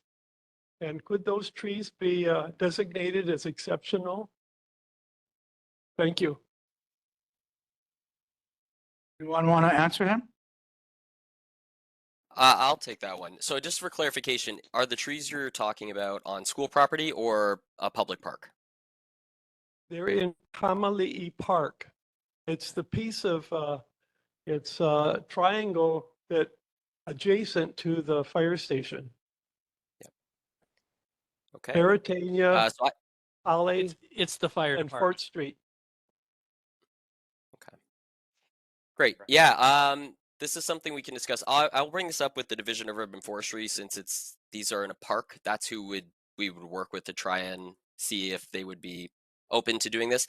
One of the important points about the program is the property owner does need to sign off on the nomination. So in this instance, it would be the Division of Urban Forestry if they manage that site, so that's okay. So yeah, that's a great point. I will be sure to bring that up with them and see what we can do about trying to nominate these trees to see if they can receive exceptional status. All right, thank you. Great. All right. Mr. Powell, state your name, please, for the record. Hello, Doug Pyle again. That's P-Y-L-E if it's going to be in the record. I second the motion if the public can make one, which I know we can't. So that's rhetorical. But I think I would encourage an effort to save that canopy. I counted the trees as 41 in that park, and some of them bit of forestry right there. It's a canopy entering the city. I would say it's certainly historic in terms of points you already raised, and I'm sure featured in many photographs. I've taken photographs, but so I think it's something really valuable. I don't know. I don't have the agenda, so maybe the question for the chair is the Kamali'i Park itself, the housing proposal on the agenda today? So we do have it, but just a heads up. Yep, just a heads up. I think you might want to address the mayor with this more because the mayor will be at our next meeting. Okay? Oh, good. Okay, good to know. In the meantime, I just want to let you know, and I'm sure that the experts here on canopies and trees, urban trees will know this stuff, but for the board as well, I made a couple of extra copies of material from EPA and US Geological Society about the importance of urban trees. What they do besides just look pretty, they also are healthy, reduce the temperature of the of urban area. It reduces energy consumption. I can tell you as a resident of Kukui Plaza, I'm burning my AC more, and so are the 900 something units because of other buildings reflecting heat, and we are benefiting from the cooling effect and the carbon consumption. So anyway, maybe some partners to work with here. So thank you for coming. I was very interested. Thank you. Is there any other questions from any other members, any public member? All right, hearing none, seeing none, we'll go ahead and move to the board. Board, no, you're not done yet. We're good. Hello, Jocelyn, we're not done yet. We're moving to the board members. Anyone in the board have any questions? This time we're going to start off with board member Lai. Go ahead, board member Lai. Chair, thank you. Ms. Sand, you started at the top of your presentation speaking of the idyllic nature of Foster Botanical Gardens and the birds chirping. I'm going to go out on a limb and just kind of venture that you might not live near the park itself. And if that's true, please know that if there's any influence that you have with the staff members there to try to bring them into compliance with the noise ordinances that are subjected to other non-municipal entities, it would be so appreciated in our neighborhood, namely the use of internal combustion engine leaf blowers at ungodly hours of 6, 6:30, 7 o'clock in the morning, well before the other regulatory hours of 8 o'clock on weekdays and Saturdays that other entities are required to adhere to. It would be much appreciated if you, or converting to electric powered leaf blowers, even that would be helpful as far as the noise pollution in and around the park. And Elon just called. He wanted to know what was the budget for the exceptional tree program and what's the true ROI for this program statewide. Thank you. The program costs no money. It is run by volunteers. The 9-member committee is appointed by the mayor and they serve voluntarily. So there's absolutely no taxpayer cost. Beautiful. Thank you. Thank you very much. Any other board members? Hearing none, seeing none. I look forward to May 17th with everyone else. And we'll be letting people know about it. Okay. Thank you very much. You guys have a good day and thank you guys for your presentation. Appreciate it. All right. Thanks, everyone. Thank you. So next up, we have public concerns. Public concerns is limited to 2 minutes. Do we have anyone in the public that would like to say anything as a public concern? Going once? Going twice? Seeing no one? Public concerns. My name is Robert. I live in Kukui Plaza across the street. And my concern is, as I have indicated previously, is that Kamalii Park is surrounded by 1,700 residences and towers. It is just a little piece of greenery, and it needs to be taken care of. The city must have plans when they authorize a development of houses that certain areas have to be set aside for parks. Certainly, a development of 1,700 residences would qualify for some greenery. And that's the only little greenery that we have with these towers that just circle that little park. It needs to be taken care of. We need botanical people to keep some flowers in there. When I moved into Kukui Plaza 18 years ago, the end of the park toward the Long's drugstore had 35 tiger lily plants there. Today I walk by there, there's 3 tiny ones left. It used to be just a festival of white flowers. Now it's all gone because the irrigation doesn't get even turned on. The lone plants planters that are there that was part of the architectural design. So I hope that maybe we can save the park and get it taken care of. Number 2, while Fossey was the mayor, there was an ordinance that said that garbage trucks couldn't start before 6 o'clock in the morning. Isn't that still on the books? And why do we hear them down there on Nu'uanu Avenue at 3 o'clock in the morning? Thank you. Thank you very much. We'll go ahead and take care and move that forward for you, okay? Thank you, Robert. All right, anyone else? Please come up to the mic. State your name, please.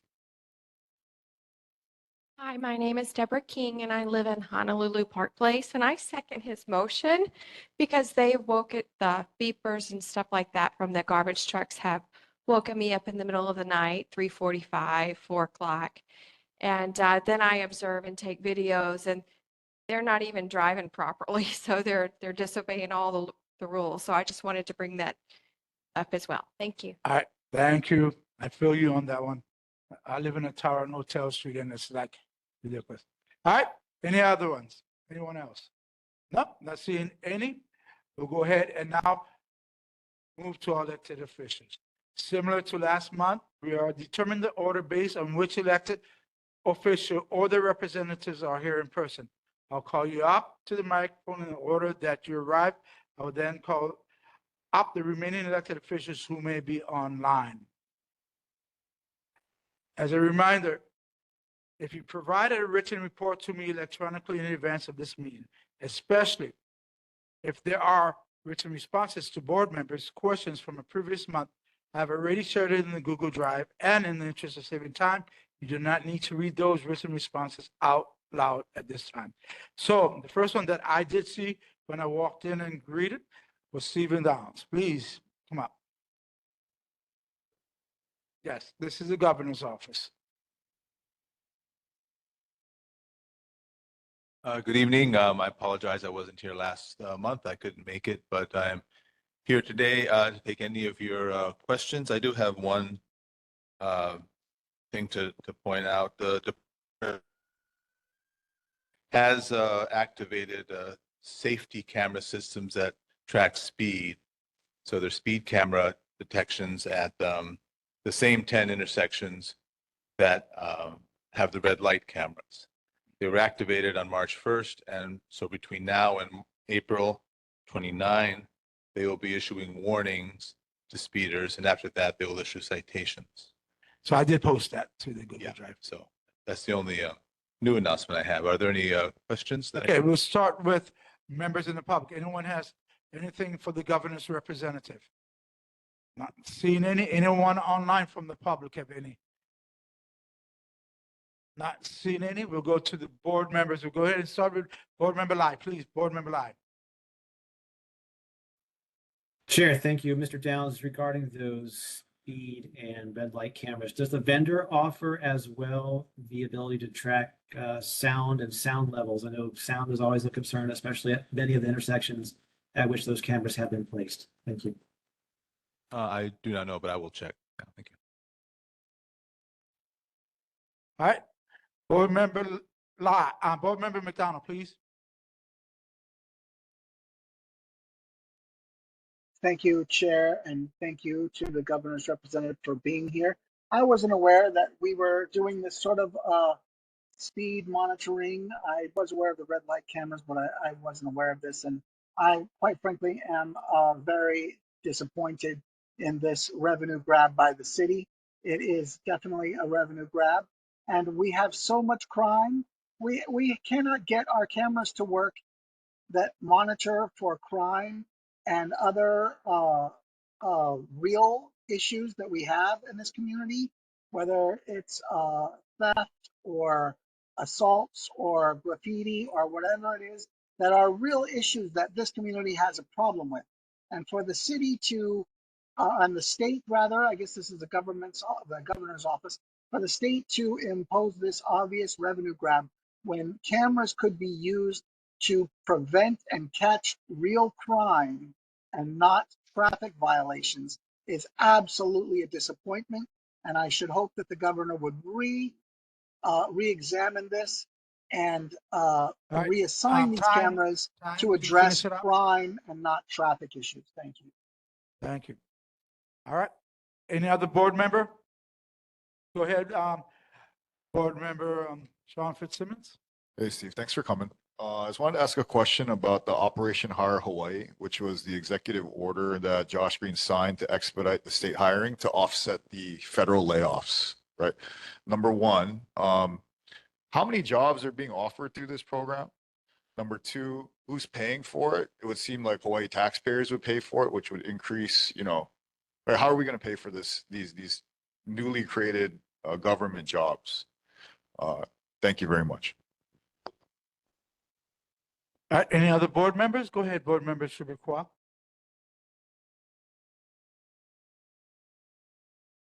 Mr. Dong, thank you for coming. I was very impressed when I went to Iwilei to see the joint effort state and the city in producing the latest state-of-the-art neuroscience project that will take in 25 homeless people to track how they evolve from one space to homeless and having multiple problems. And it was very impressive because of the collaboration. So we also toured the Iwilei Hygiene Center. And that's why I was very in favor of really empowering the Iwilei area as a campus to help heal and provide the services for our folks, and that they should not be doing drugs or exchanging needles in Chinatown near schools and near offices and businesses, because it's 10 not a seconds. place. So I really want to thank the governor and the mayor for their efforts to bring people together in a very healthy and clean building. Thank you. All right. Thank you, Board Member Shibukwa.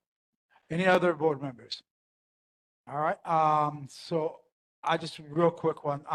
Thank you for relaying my message to the governor's office. Let the governor know if he can't show up on our next meeting, April 3rd, he can get Sylvia Luke to come. Yeah, we'll take Sylvia Luke.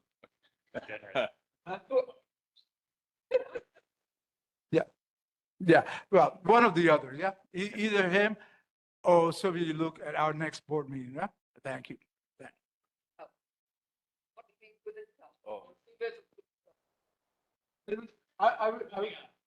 I had already put it out there. There's other people that already asked me. All right. So thank you very much. Next, we'll go to Congressman Ed Case. No representative for Congressman Ed Case. Next, we'll go to Ian Sante. Ian, I never got a response back to you, back from you, but anyway, Go ahead, Ian. Represents Mayor Blangiardi. Yeah?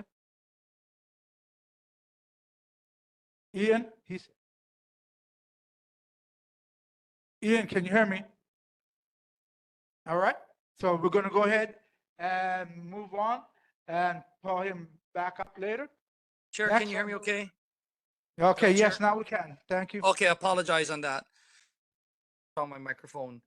You can hear me okay now? Yes, yes. Okay, again, Ian Santi, Deputy Director, Emergency Services Department, City and County of Honolulu, Mayor Blangiardi's rep. The city's Wahi Plana Art Initiative makes its debut, celebrating Oahu cultural historical sites. Kumu Ola Ho, a new transitional housing shelter for homeless individuals, opened at Iwalei. Mayor Blangiardi introduced Roy Miyahara, the new City Director of Homeless Solutions. Honolulu gets designated bicycle-friendly community, and an important update for Oahu residents on FEMA updated flood insurance rate maps. All of this can be found on the newsletter, honolulu.gov/mayor/newsletter. Responses for questions, request of cleanup of Dr. Sun Yat-sen Park.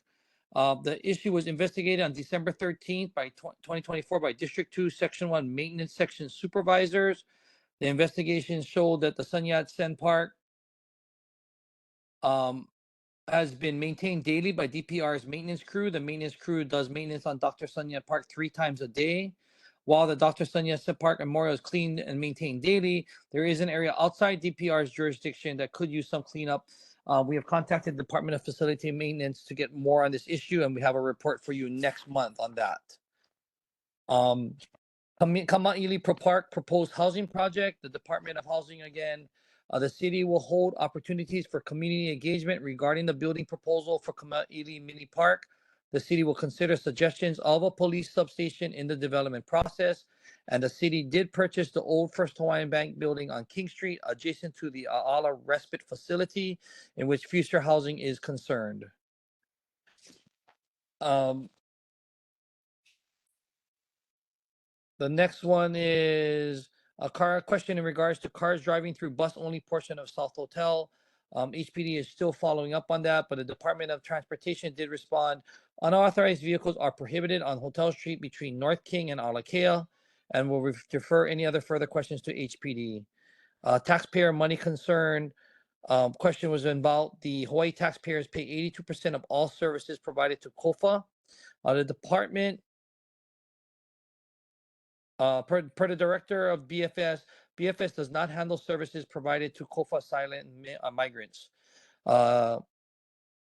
And the Department of Community Services will defer to the next month's meeting. The next question I have is from Member McDonald in the concerns of road maintenance from the rail construction. Hart responded, thank you for the inquiry regarding road maintenance, rail construction, as reported by the Hart staff at the Downtown-China Neighborhood Board, February 6th. Frank V. Colusio Construction Company is responsible for the maintenance of roads within the areas along Nimitz, which is the primary construction underway the downtown Chinatown area. In addition, field crew and Hart and safety maintenance of traffic teams who actively monitor roads within the area. These teams from Hart and the construction company meet weekly to discuss and address any road-related issues. And that is all I have, Chair, pending any availability for any questions. And I did get your email, and I was just discussing it with the Neighborhood Commission just to make sure how we can get that information so you can post it. All right, so in the future, when we ask you questions, can you just email me the questions answered so we can put it on the Google Drive? And everybody gets to see it that way, yeah? This will save everybody some time. All right, thank Understood. you very much. Yeah, very much. Thank you very much. All right, anyone from the public has anything to say to the mayor's representative? Please come up and state your name, please. Hello, Doug Pyle again. And I don't know if you were the representative last meeting a month ago. And I know the general topic of the housing project in Kamali'i Park is on the agenda later, and I'll have opportunity as the public will to comment on that in general. But I have a specific question for you relating to it. And that is among comments I thought I had heard reported from the mayor's representative was that it was premature for public input. And the impression I got from that was and I think it was said that no decisions have been. But living as a resident at Kukui Plaza, saw a notice that there was a meeting held between this meeting and the prior of the board, neighborhood board, for regarding that project. It turns out it was for contractors, and I was not able to get in using the link. But after the fact, I understand from it that contract candidates who are providing information to see if they are eligible to be a contractor, part of the information was a decision will be made because there is a commitment and a contract would be an outcome to develop that project in that location. So that's before any community members who are affected have been had an opportunity to comment. And I am concerned that there's it doesn't seem like the two pieces of information are compatible. One or the other is true, not both. Which is correct? Is there going to be community input? I don't even know what kind of project it is. I'm an advocate. I work for housing. I go to HIHAC meetings and advocate projects for homeless to house them. But I also don't want to lose this park. And I want to have other locations considered that are far better in the community, which I'll discuss when this is on the agenda. Why were we told one thing and potential contractors another as to how decided this is already? And will we have an opportunity to provide alternatives? All right, thank you, time. Go ahead, Robert, and state your name, please. Hi, my name is Robert, and I also live in Kukui Plaza. And he's going to write down the answers. I'm wondering if the mayor is aware that there are 1,700 residences that surround Kamali'i Park. 1,700 of us look out onto that little park and the canopy of trees. The mayor is planting trees in other parks. Why would he consider tearing down trees that surround, that are in the middle of 1,700 residences? I also tried to get into that meeting with the link that was on our bulletin board at Kukui Plaza, and it wouldn't work for me. So I don't know how you're communicating and inviting people to come to your meeting, and yet we can't get in. Also, is the mayor aware that when Mayor Fossey was the mayor, there was an ordinance passed by City Council that garbage trucks and all these backup beepers and everything could not start before 6 o'clock in the morning. We hear it over here on Nu'uanu Avenue starting at 3 o'clock in the morning. Also, why doesn't the police department start citing all of these cars that have expired decals for their inspection? You have to have insurance to get an inspection sticker. And when I just renewed my car insurance or registration, it shows right on there when you got your registration for the safety check. So you have all that information in the database. Why aren't those cars impounded that don't have insurance? If they don't have a safety sticker on it, that's in compliance with the rule, they don't have insurance. And we all have to pay extra for uninsured drivers. Get those cars off the road. There's no, everywhere you go. Yesterday I saw one for $223. There's one that drives up and down Nu'uanu Avenue that was $216. Robert, I'm going to have to. Okay, thank you. No, thank you. Thank you very much. Appreciate it. And remember, the mayor will be speaking to us next month, okay? Go ahead. State your name, even though I know it. My name's Randall Jadalang. I live at 215 North King Street. I was really excited to see this Iwilei Center redevelopment in the mayor's newsletter. That looks awesome. That's something we talked about last meeting about how that property's been underutilized so far. I also wanted to speak in support of the proposed reform of Chapter 38, which is, I think, what's triggered all this discussion about Kamali'i Park, as it's one of the properties considered for this pilot RFQ process. I also think that that makes great sense on the part of the city to look at that site as it is in a good location for any number of developments, especially housing. I think it's interesting, last month there were a number of suggestions that didn't involve saving the trees, and then there's a presentation this month about trees, and all of a sudden the trees in that park are extremely important and historic. I find that suspect. It's also frustrating that there's a sense that people get a veto power just because they live near something. I think since the city's on the hook to maintain this property, the entirety of the city of Honolulu gets to say what happens there. I think leasing it out to help the city generate revenue instead of costing money, and also providing housing is a good use of that resource. Thank you very much. All right, no, thank you very much. All right, any other public members? No? All right, we'll go ahead and move to Candace on the line. Thank you. This is Candace again. I live at 250 North King Street as well.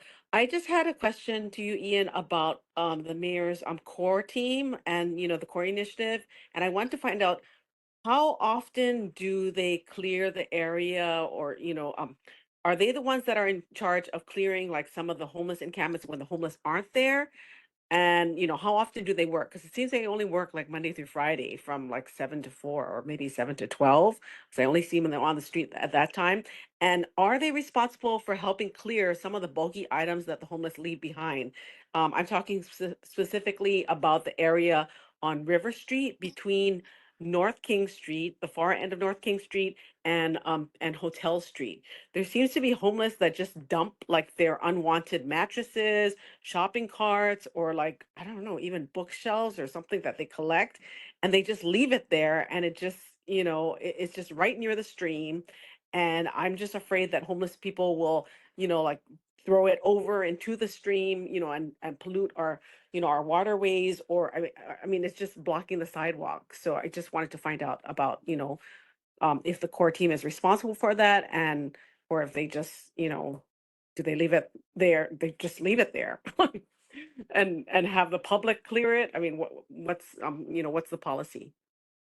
Thank you, Candace. And to get all these questions will be written, and I'll distribute them out to all of you.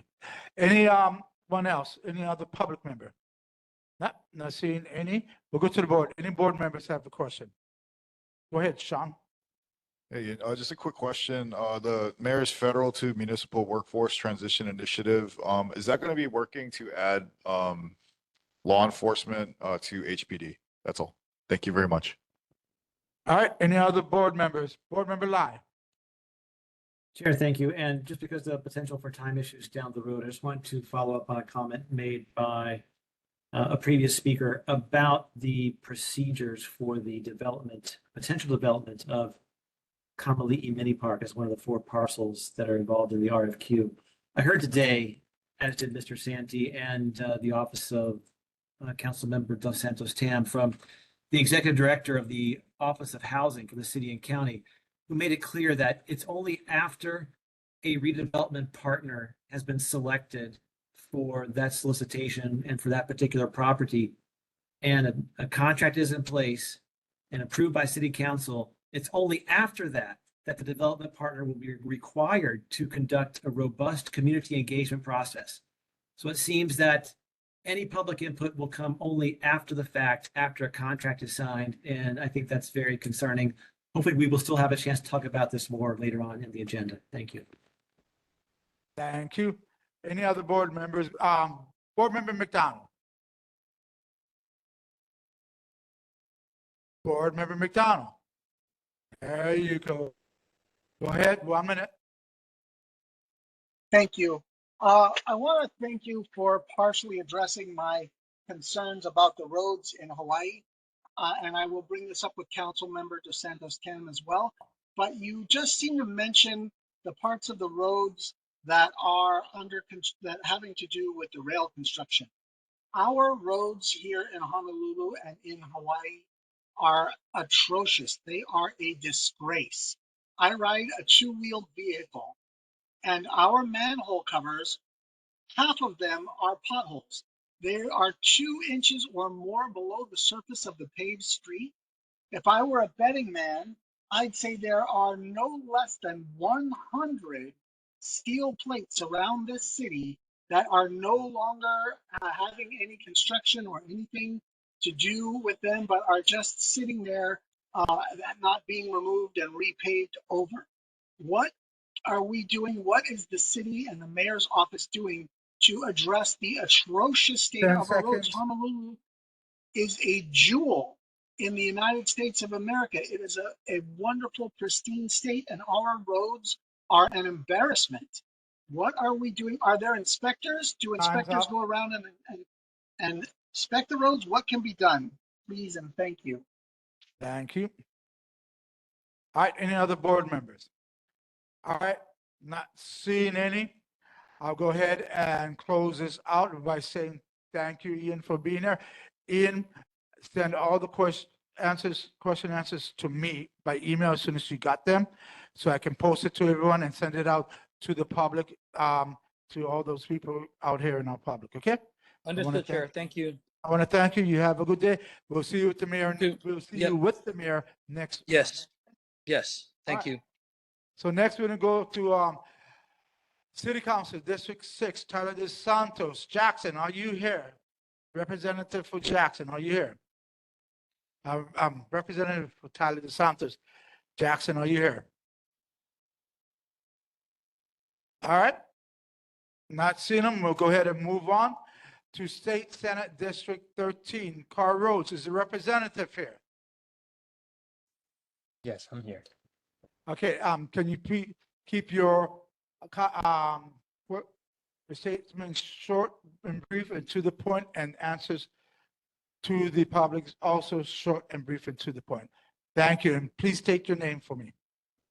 Aloha, my name is Peyton. I'm a legislative aide for Senator Rhodes.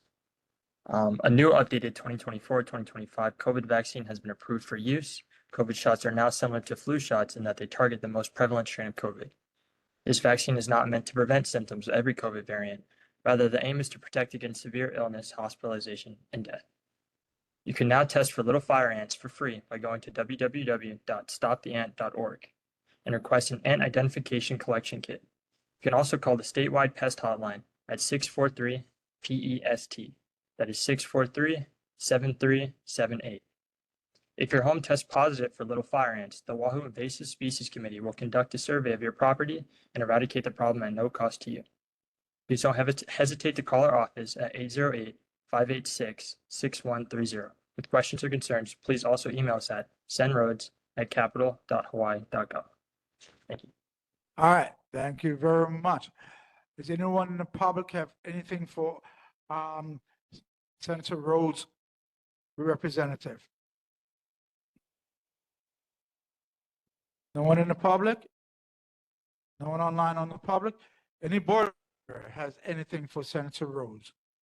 Go ahead, Mr. McDonald, you have 1 minute. Go ahead, Mr. McDonald. Thank you, Chair, and I would like to thank Mr. Rhodes' representative for being here. However, this is an absolute embarrassment. The senator should be ashamed of this report. It's basically the same report that he gave last month, basically the same report. We are in legislative session now. This is the time when the senator should be here telling us what sort of bills he's supporting, what sort of bills he is sponsoring, and what kind of things he's doing, what in the legislature to help our community. This is not the time to hear about fire ants and COVID.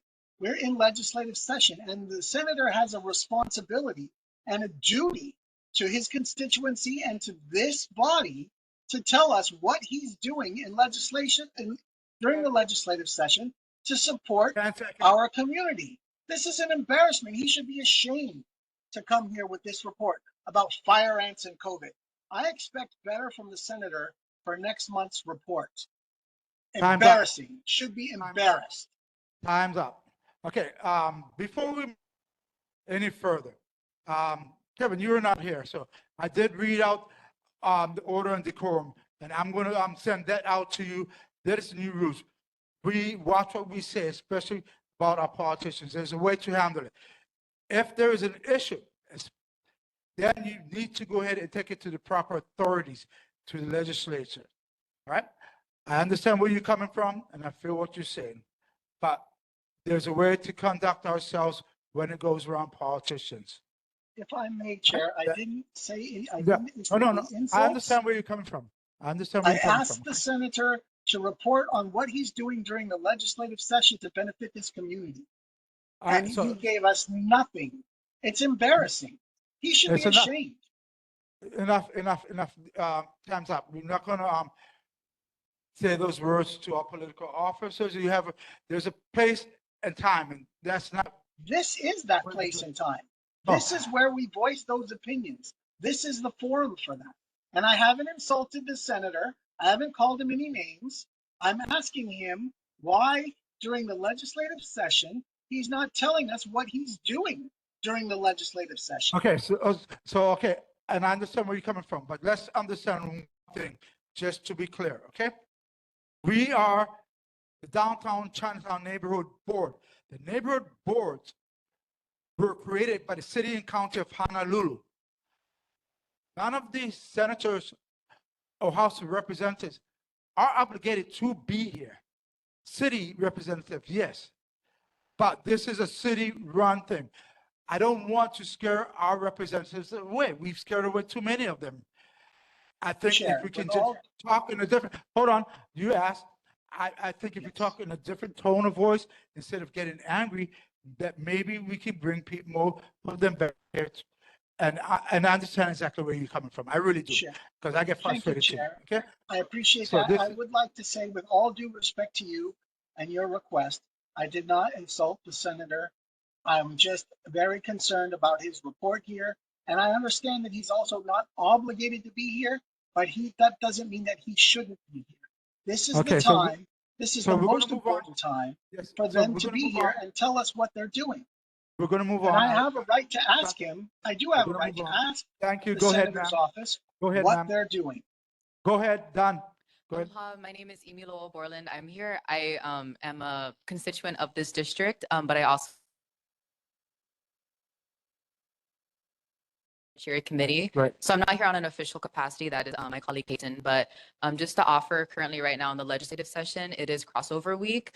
So currently, Senator Rhodes, we are preparing to start hearing JDC bills in this upcoming week, Tuesday. We still haven't put up our schedule for that one yet. We're still receiving bills from the House, and they still have to go through the referral process. So we're still looking through all the bills that we're seeing. So far, we're estimating about 130 or so bills from the House are going to be coming to JDC, to our committee. So we're going to be taking a look at those bills, as well as some other bills that have been jointly referred with public safety, going to be next Thursday at 9:30.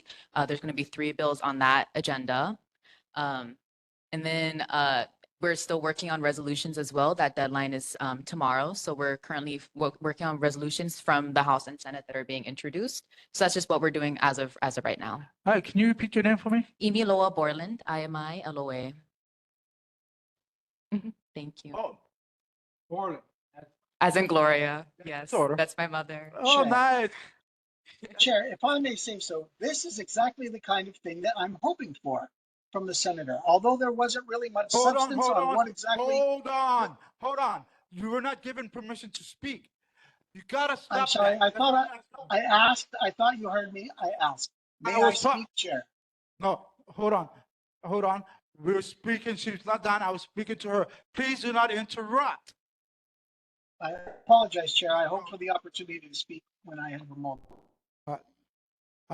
So she just answered the question, and we're going to move forward. And I want to thank. Is there any other board members who have anything to say? So I want to thank everyone else for time, and I want to go ahead and thank. Hold on, I wrote your name down here. Peyton for being here, and I'm sorry about that, Peyton. Thank you. Have a good day. All right. Next, we're going to go ahead and we're going to move on to Kim Coco Iwamoto, representative. Kim, and if we can keep everything brief today, I appreciate it. Kim? Hi, this is Colby from Rep. Kim Coco Iwamoto's office. Let me know if you can't hear me, but I think I'm good. I Okay, wasn't here last time. It was my colleague Kate, who's our office manager, but I'm stepping in today. So Rep wanted me to report on the fact that we've been taking notes of all the emails, phone calls, and visits to our office, and we have a total. So we've gotten about 15 comments about condo ownership, 15 about Kaka'aka Makai, OHA's Kaka'aka Makai proposal, 10 about ethics reforms, vaccinated, 5 about crosswalks, 3 about homelessness, and then other topics include gun control, pickleball courts, overfishing, broken meters, GT, and octopus farming. 2 of her companion bills passed in the Senate, one about notice of search when police search with or without a warrant, SB 601, the Sarah Yara bill, which prevents a driver who is cited without a license from getting back into their car and driving away. That's SB 971. And then tomorrow's the reso deadline. So we're about to introduce 5 resos that are very much modeled off of some of her bills, as well as some bills that were heard in public safety, which she's vice chair for. So one is requesting the insurance commissioner to research and submit a report to the ledge about novel insurance models to help with the huge condo insurance problem. So including mutual insurance, self-insurance, building life insurance models. The second is requesting the auditor to study the model of tying teacher salaries to legislator salaries to median teacher salaries. The third, requesting a task force to research and set up an equity conversion mortgage program modeled after this federal program. It's more so, or it often comes into play with kupuna and those on limited incomes. And then the last 2 are have to do with incarceration. So requesting DAGs and DCR to audit OCCC, and then requesting the phasing out of incarceration of individuals from Hawaii in private out-of-state prisons. And then I think one last thing I'll say is she just wanted to let people know that there is the IRS tax assistance program that helps people who make $67,000 or less to file their taxes. And if you want to access that service, Honolulu Community Action Program, you can call them at 808-521-4531. Thank you. All right, thank you very much. Do we have anyone in the public who would like to address Representative Coco's representative? No one in the public. Anyone in the public online? I'm not seeing any. Any board member here?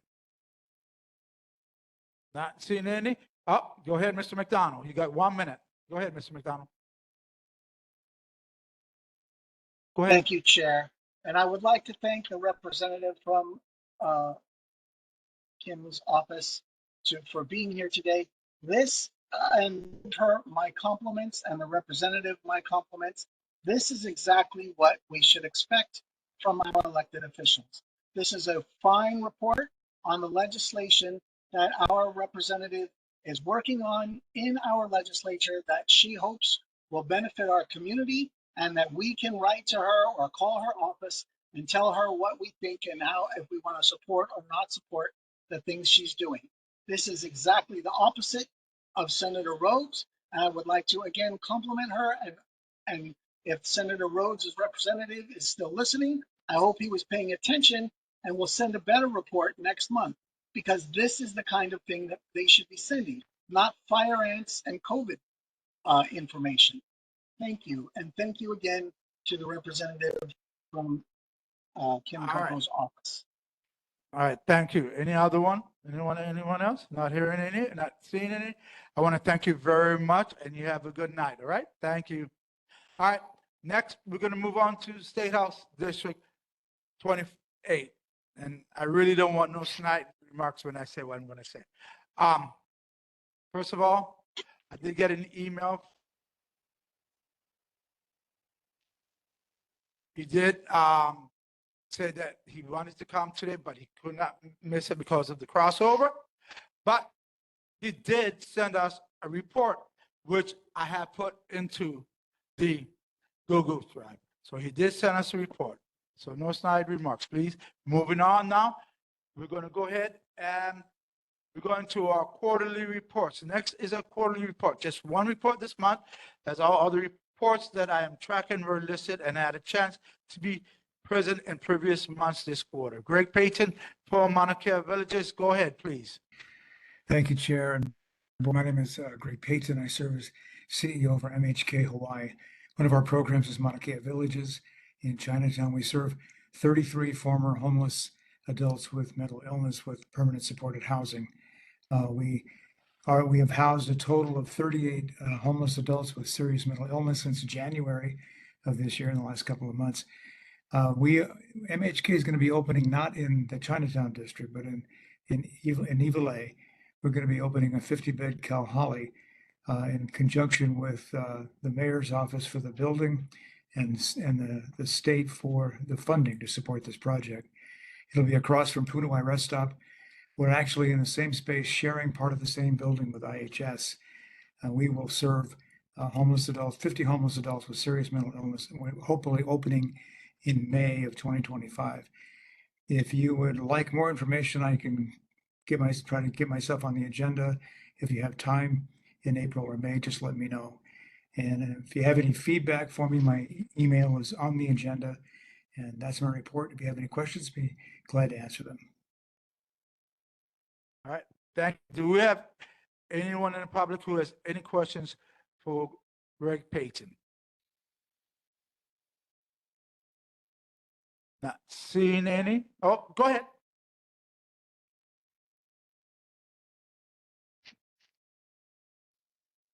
Yes.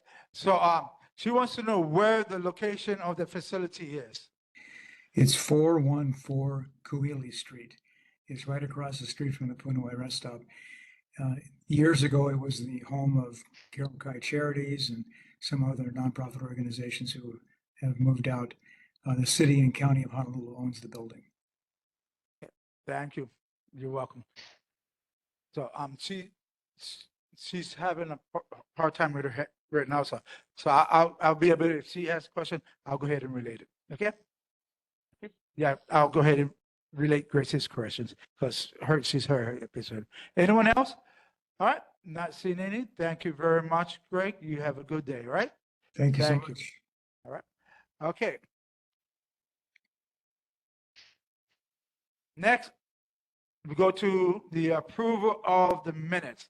I'm going to defer this item to the next meeting. We'll pick it up during our next agenda. And the reason for that is I have Ross working on a few things to fix on the minutes at this time. Okay. So the minutes are going to be deferred to next month. All right. Okay.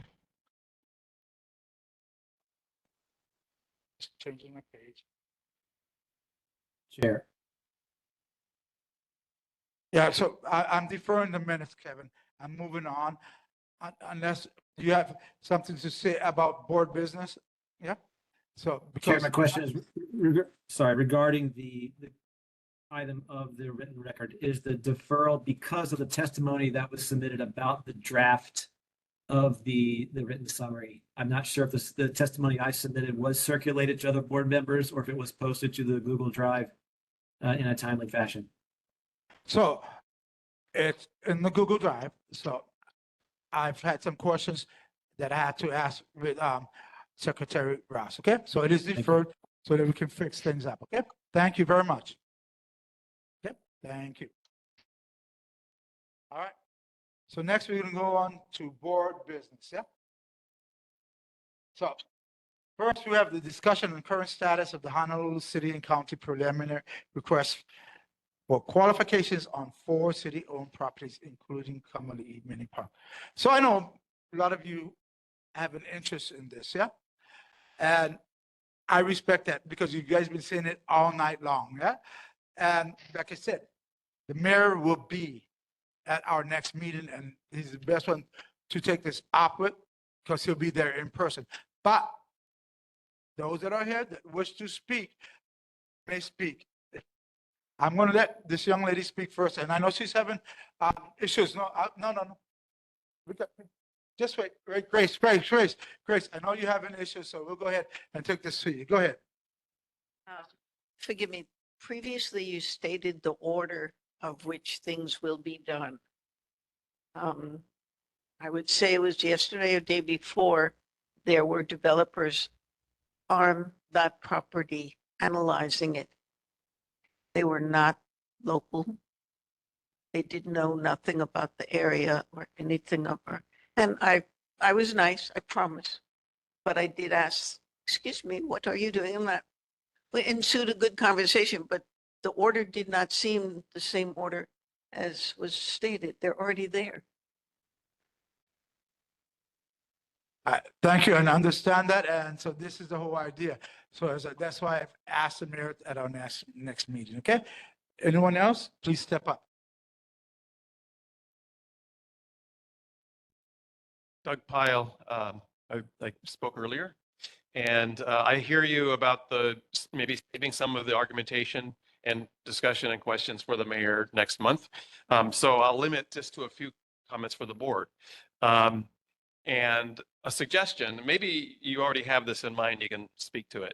But if not, I encourage you to do what my wife and I have done, which is, she was here last meeting, you'll remember. And that is to go daylight hours, walk around our district and find many good locations that would be far more suitable than this valuable piece of greenery with 41 trees that we've been discussing. And it's including, by the way, because I am a Kukui Plaza resident and others from Kukui Plaza spoke, I would have no objection if it was a parking lot, and there is one across the street from us, and I would not oppose that. But the priorities, and I'm wondering if the city even has any, because it's violating their own sustainability office goal to have more trees. Why pick a place that's full of trees and green when you have many empty lots? You have parking lots that you could preserve the parking, and you can find these walking around. Even if you want to take some parkland away, which I don't want to do anywhere, but if you're going to have to do it, if that's what the decision is, do it in a place that has a large park and grass where you can put it. So even be nice for that building. Have a nice environment. Instead, it just makes no sense to limit the choice to a place that you're going to lose these assets that are unrecoverable. So I would invite the board, and I'd love to join you if I can, to just walk around and find other places. There's all these abandoned buildings and better places. I'll be able to walk around anytime, so long as it's a weekend, because I've worked in a week. All right. Anyone else? Go ahead, Brandon. Hello, Randall Jadalang, 215 North King Street. So I just point out that this is, the thing that's being discussed here is a pilot RFQ process. They're reforming the city's rules for public land leases, trying to expedite and make it easier for developers, in part to address the need for affordable housing. So the reason that this site was chosen is because it meets the criteria. The city owns, it qualifies for this program. People are interested in it. I'd also contend that it's a very valuable spot to put housing because it has so much infrastructure around it, because there's already 1,700 units of housing in the immediate area. There's amenities for residents that new residents would also appreciate. I'd also say that putting a parking lot there is not consistent with the trees being historic and need to be preserved. There are also a number of green spaces within a block of this area, Smith Baratanian Park, the Capitol Grounds, parks up the other side of Vineyard. So there's plenty of green space as well in the immediate area. Thank you. Thank you. Anyone else? Any board members? All right, any board members? All right, go ahead, Mr. McDonald, please. Board Member McDonald. Oh, I'm sorry if my hand was raised. I didn't mean to have it raised. Okay, no problem. I Go have ahead. no question. Oh, go ahead. Go ahead. Go No, ahead, I have no McDonald. question. Sorry, I have no question. Okay, all right, thank you, Board Member McDonald. Board Member Lai, please. Chair, thank you. First, I want to thank the members of the public who have come out in person to the meeting tonight to become engaged in the process, and also those who have commented online. I really appreciate that. Hopefully we can see that continued process. I wanted to disclose additional information that came from the RFQ meeting that happened on 14 February. I was able to attend a portion of that. I did review the video recording of that meeting that was made available. And also I've reviewed in detail the addendum that is the result of that meeting and the questions that were submitted and the answers that came from the city. I noted a comment earlier from the director of the Department of Housing that gave the comment about the sequence of events of contracting and then community involvement. But the other key point that came from that addendum was that the approved building height on Kamali'i Mini Park was altered to 350 feet. So if you can imagine, that is a building that would be taller by almost 20 feet than Kukui Plaza, which stands right next to it. So I think that's just something that the public needs to know about. It would be great if we can continue to have public engagement. And hopefully we can find some reasonable alternatives to this process. I look forward to speaking about this more with the mayor next month. Thank you, Chair. All right. Thank you. All right. Go ahead. You got another minute. Go ahead. Thank you, Mr. Chair. I just want to say, since this is board business, that, my gosh, this was a great example of the city just really dropping the ball on an issue that we've spent probably a half an hour, some total today, talking about this one issue. More than half an hour. Yeah, well, thank you. And it doesn't need to be, because I think most of us, not all, that's a democracy, but most of us are on the same page that this space is just inappropriate. And the city has created a lot of consternation because of it. And man, the mayor needs to really hear how upset we are and how he screwed up on this. So I just wanted to add that. All right. Thank you. Anyone else? If not, we're going to be moving on. All right. Next, we're going to move on to the discussion of St. Patrick's Day. Yeah, so I was informed that St. Patrick's Day will not happen. I was informed by Rick Snyder that due to not being able to come to an agreement with a private third party on usage of the adjacent parking lot, that the organizers decided that it was not feasible to move forward with their plans. I know this is a big disappointment to many of the people. As a collective body, I supported these community events to promote our revitalization efforts. Yeah. Are there any comments on this? Yeah. Any discussion on this? Go ahead. We'll start off with Schubert Kwok, Board Member Schubert Kwok. Thank you. Chair, much as I like to support a lot of community efforts, but I think we cheated the public for not providing sufficient information about the event, what it entails, what streets are going to be closed ahead of time before the meeting, so people can make a choice of coming here or not, or online. So we didn't do it properly on the agenda. And then we also allowed this person to speak like an announcement when it's on the agenda, and that he was not clear. Like, oh, it was like last time. Oh, it's usual. What is usual? What about the safety features? What about what streets? Where the toilets? Where are the trash cans? And what about the crowd control? What about the liquor? What about the wristband? All of these were not answered. And I am very disappointed in that you, as chair, allowed this to go on the agenda, and that you did not call for a vote, even when it was on the agenda. So that's all I have. All right, so I'm going to actually answer that question. So you and I went over this. I told you exactly what it says. NCO says that information that you just said does not have to be at the agenda so long as it is done here in public. And NCO has also stated that, and this is what NCO states, and Lloyd states this, they also state that these are informational, yeah? The board does not have to take a vote on these if they don't want to vote. All they have to do is present to us, because that's the only thing they have to do, is present to us so they can go back to the city and say that they presented to us. This is the what I was told. So I'm making some corrections, okay, on some things, all right? So I will, yes, you may. I've been on the board the longest, and OIP didn't allow that in the previous. The law hasn't changed on Sunshine. The OIP never allowed that. It didn't have the specifics because previous years, when those things are not on, we could not vote. We could not have that. You were the vice chair then. So we cannot just say NCO said that because state law supersedes what NCO says because it was not specific. All right, thank you. And I think you and I had a discussion on this and we talked about this, yeah? Okay. Go ahead, Vice Chair Sean Fitzsimmons. I just want to reiterate that it's, for me, it's a complete shame that there's so much obstinance to festivals in our district. We are expressly zoned for arts and entertainment. If people don't like it, they can move to another district that's not zoned for such activities. Literally, just if you don't like it, go somewhere else. Furthermore, it's totally selfish to the small businesses that are trying to operate here. These festivals provide such a boon for their income.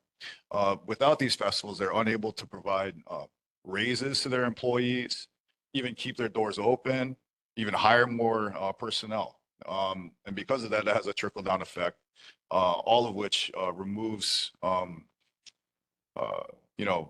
of it, is a disservice to our community. And that's just all I want to say. And right now there's an opportunity for us to kind of step in that role, given that Waikiki has just passed a bill that limits their own street festivals there. So we have an opportunity here to step up and, help our small businesses in our community. I hope we, take the initiative and do so. Thank you. Thank you. We're going to do Board Member McDonald, then we're going to end with me. Oh, but then we're going to Ross, then we're going to end with me. Go ahead, Board Member McDonald. Thank you, Chair. I'll just say quickly, as a former chair, I ran into the problem that we're just discussing a moments ago, and we had a similar issue. And I also went to the NCO and OIA and found that in fact we did not have to show the parameters or the grounds. These things could be, all it had to be was on the agenda, that this item would be on there, and then where the locations and places of the various trash and restrooms and entrances and exits and all of those things could be discussed during the meeting, and we did not have to specify those things. So I also incurred this issue as a former chair, and I also verified that in fact those things do not need to be on the agenda, but can be discussed during the meeting. And then I'll just wrap up by saying that Vice Chair Fitzsimmons just pretty much summed up my thoughts on this situation as well. It's just sad and disappointing that we can't make these festivals work. They're so desperately needed and wanted in our community, and I'm just sad to see that this won't happen. Thank you. All right, next we have Board Member, thank you very much for that. Next we have Board Member Isakani, please. Thank you, Chair. And totally understand that there's going to be differences of opinion in the community as well as this board.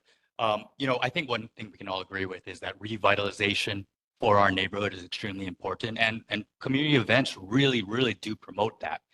Now, these events, we're just going to say, we're not looking for a St. Patrick's Day block party type event every single week, every single month even, but once in a while, we're familiar with the St. Patrick's Day block party. We're familiar with what goes on every year. It's like Honolulu City Lights. We don't need a lot of details for Honolulu City Lights because every year we know what's going to happen on Beretania Street.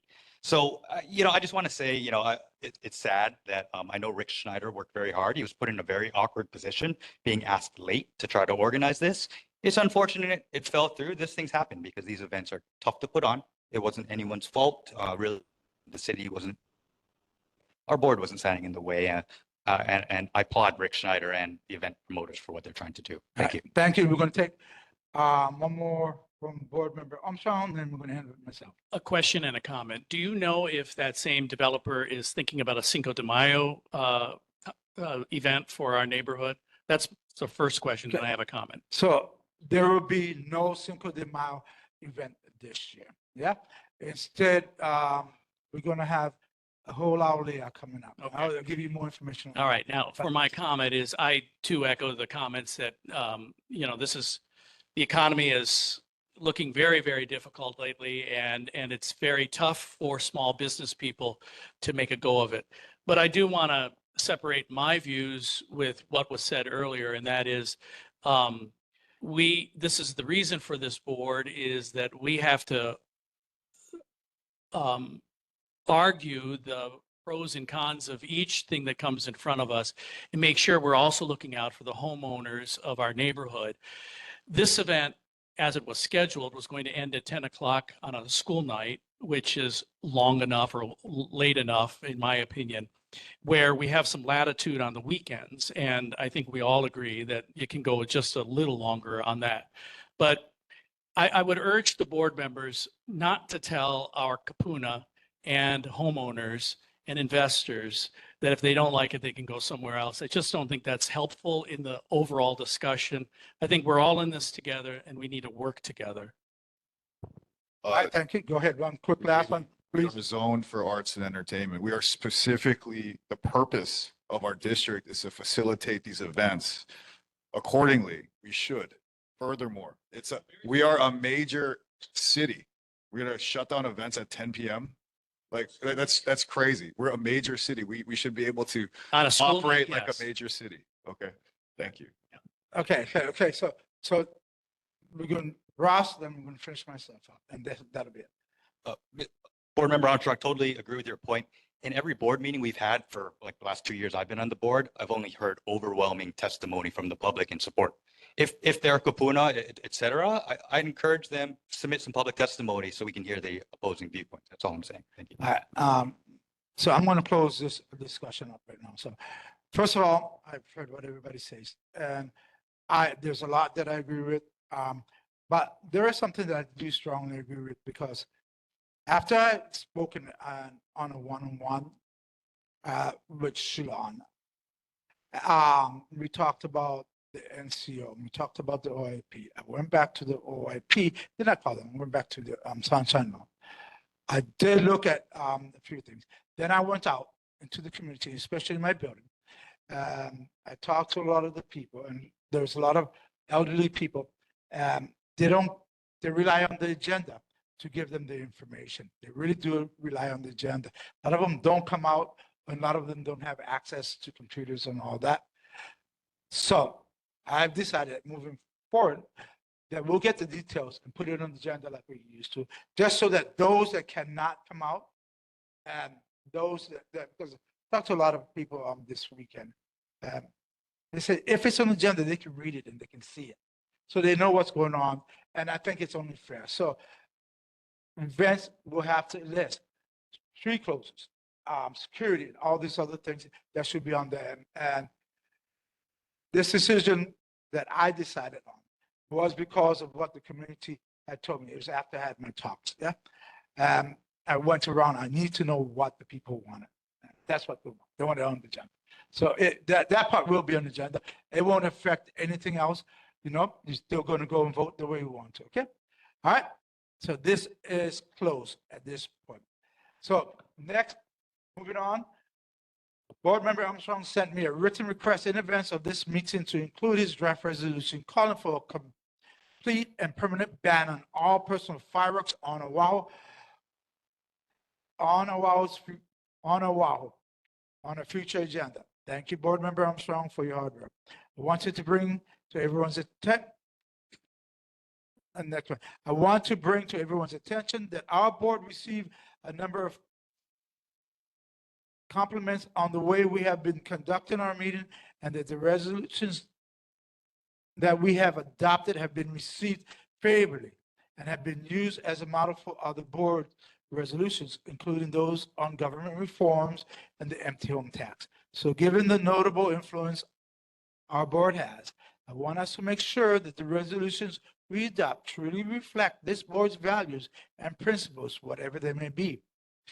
Based on my review of this resolution, I think it's possible some of you might desire to propose alternate language, or two might object to the resolution's goals altogether. As such, in the interest of keeping our meetings crisp, I have not put a vote to adopt on the agenda. Rather, this is meant to be an initial discussion of viewpoints to follow with a vote on whether this board wants to place adoption of the resolution on next month's agenda. Board Member Armstrong, I'm going to give you the floor for 1 minute to briefly introduce 1 minute. why you want us to adopt your resolution calling for a complete and permanent ban on all personal fireworks in Oahu. Me- And can you ask, I want to add one more thing. Can you say, does this include a cultural? Yes, as a matter of fact. And Mr. Chair, you have a lot to learn about civics because the whole point of a board. Okay, is so hold that- on. is that Someone, Hold on. let me finish for 1 minute and then you can object when you want. Go ahead. I'm going to let you go, but Yeah, well, fair is fair. I didn't interrupt you. Don't interrupt me. So here is what I've got to say about this. The whole point is this was introduced last month. Everybody got a copy and it was made available to the public. And the whole point was that we would have that democratic discussion today so that the feelings of this board would be made clear. Now, if the board decides that they don't support the fact that 7 people have died because of fireworks in a personal capacity on this island, that's fine. Let them go on record for that. But I can also tell you that I have received nothing but positive response to this resolution. So I would like to move forward as we always do on resolution 01 and then have a vote. Okay, so let's get one thing clear, very clear, since you rudely called me out in an unprofessional manner. Do I know my civics? Yes, I do. Number one, you did not properly introduce this. I gave you a time slot, I made a time slot as an announcement that you wanted to do this. The rule, and we've come up with the rule. If you want something on the agenda, you must send me a written notice and an email. But remember, I would like to put this on the agenda. Then I put it on the agenda, place it on the agenda for a vote to see if this board truly wants to move it forward to an agenda. You gave an announcement at the end. No, hold on. Let me finish. I allowed you to give an announcement, and everybody was here. When you get, I allowed you to give this announcement. That's it. My time is up. I've been told, so we're going to move it. No, we'll move on. Go ahead, board member Fitzsimmons. Go ahead. How convenient Board that member you didn't get Fitzsimmons. that one text. Yeah, the resolution. And he was texted to ask to put it on the resolution the night I made the announcement. Let me tell you something. The night you made the announcement, you asked me to put it in a resolution. Still needed it in a written, yeah. You still have to send it to me in an email. That's number one. And I did put it on the agenda. It's on the agenda now to vote to see if the board itself wants it on the agenda. That's how we operate, and that's what we've been doing. Go ahead, board member. I'm just gonna say, I don't think we should put it on the agenda. I think it's not narrowly tailored. I think the response to the fireworks issue is to increase criminal penalties for those selling the illegal fireworks versus an outright ban, which is kind of tone deaf to our cultural makeup of our state. The significant issues, I can speak on this as a criminal defense attorney, is the lack of criminal liability for people selling firecrackers. You can make as much money as a drug dealer, but the penalties are nothing, which is why people are doing it. That is how you fix this, not a complete ban. Thank you. All right, thank you. Go ahead, board member McDonald. 1 minute, McDonald. Thank you, Chair. I also would be opposed to this resolution. I think fireworks are an important part of our culture. Every year, we see the people of Honolulu and of Hawaii vote with their money. That the fireworks that we have are beautiful. I remember during COVID, the way the people of Honolulu and Hawaii thumbed their nose at the COVID restrictions and said, we're going to have it anyway. And it was absolutely beautiful. I would like to offer a slightly different solution than Member Fitzsimmons. I believe that they should be legal and we should tax them. We could get a department from the government to offer safety classes, and you'd have to get a permit that you'd have to pass a safety class for. 10 seconds. And then we could tax people for the permit to operate them, and then we could tax the fireworks. And with the amount of fireworks that we have in this community, we could probably put air conditioners or computers in all of our schools, for the money we would make. So I would be opposed to this. Thank you, Time, Chair. board member. Thank you, Chair. Okay, you're welcome. Board member Lai, please. Thank you, Chair. I thought I'd be stealing some of Member McDonald's fire in saying that this is the exact type of thing that had our elected representatives been able to comment on current legislative efforts regarding fireworks, it would be great to amplify this discussion. I saw today, I think there are 3 bills that are fireworks related that are active. It'd be nice to have had comments about those as part of this discussion. That being said, I think that if there's a motion to consider a resolution that someone of our members has taken the time to draft, I'd like to see it at least brought to consideration. The process is such that if we want to make amendments to it, it's a shell. It's something that can be amended and it could incorporate the comments that have been made here tonight. So I think that's our process, and I think it at least deserves discussion. I would vote in favor of the motion to add to the next meeting agenda. Thank you, Chair. Mr. Chair, may I just make Right, one comment? before you go. Chair, Go ahead. we have so many issues and we don't have enough time. And I believe that something like a state law or city ordinance is not the place for here to drag it out for a long time. We're not qualified, really. I can go testify at the state legislature and at the city council as a citizen. But I cannot say I'm representing this board, and because I write a resolution, then this board makes a vote on that. It's up to you, but I would not vote on something like this because I don't have all the information, and I wouldn't want to vote on something that the people at city council or the people at the state has better knowledge and better resources that can make the law. We can make the law. So I would not want to waste time with that. 10 seconds. All right, thank you. May I respond, please? You may respond.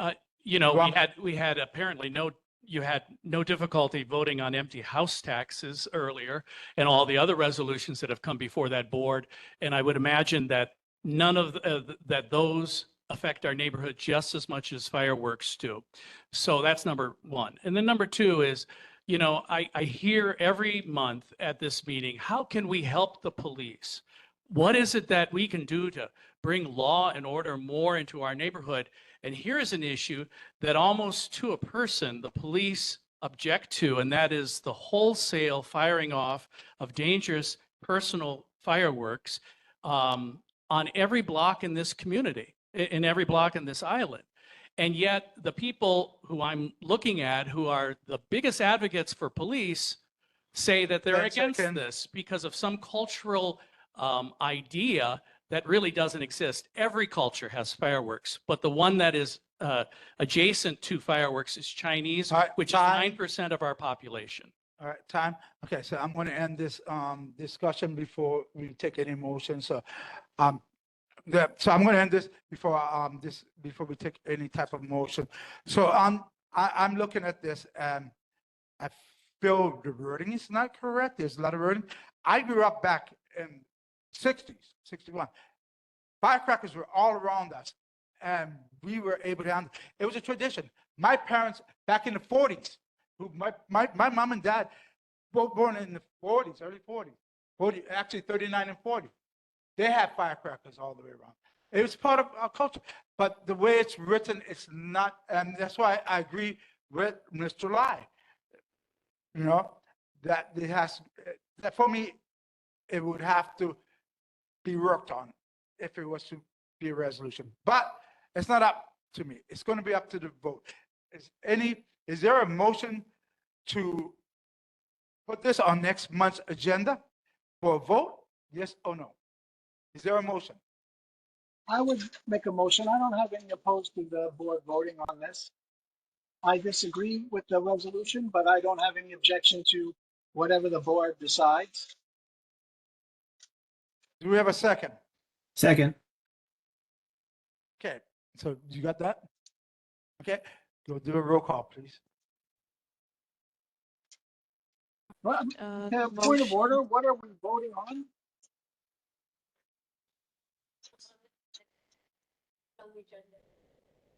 Are we voting on approval of the resolution or are we voting to have it on next month's agenda? We're voting to put it on next month's agenda, yeah? Fine. Oh, yeah, okay. Thank you for clarification. Okay, so roll call. Armstrong, Yes, for the democratic process. Fitzsimmons, Isokane, No. Lai, Aye. Aye. McCarney, not here. McDonald, Aye. Schubert Quack, Nay. Sturgis, Nay. Carvalho. Nay. Okay, 3 ayes, 5 noes, 0 abstentions. The motion is not adopted. Laurie's not here. All right, so, Chair's report, the next Downtown Chinatown Neighborhood Board, number 13 regular meeting is tentatively scheduled to meet at Hawken Building Meeting Room next month. And the reason for that, Hawken Building, King and Nuuanu. The mayor is coming in on the governor. So both the mayor and governor, yeah? It's right down the road here, Nuuanu, yeah? So, if you need a ride, you need something, just let me know. I'll get you guys all hooked up, okay? So, but that's going to depend. I'm still working details out. It still may be here, and if it's here, it's not going to be in this room. It will be in the cafeteria. Okay. All right. So I will let everybody know and let the community know what's that. So the next Downtown Chinatown Neighborhood Board number 13 regular meeting is scheduled for Thursday, April 3rd, 2025 at 6:00 p.m. at a location to be determined at virtually via WebEx. YouTube and archive of video recordings of neighborhood board meetings can be found at youtube.com/neighborhood board commission. Neighborhood Board number 13 meetings are scheduled on Olelo, Channel 49 for every third Thursdays at 9:00 p.m. as well as 9:00 a.m. on the fourth Saturday of each month. And archive of past meetings that may have been found on olelo.org/olelonet by searching on downtown. This meeting is adjourned and thank you all for coming.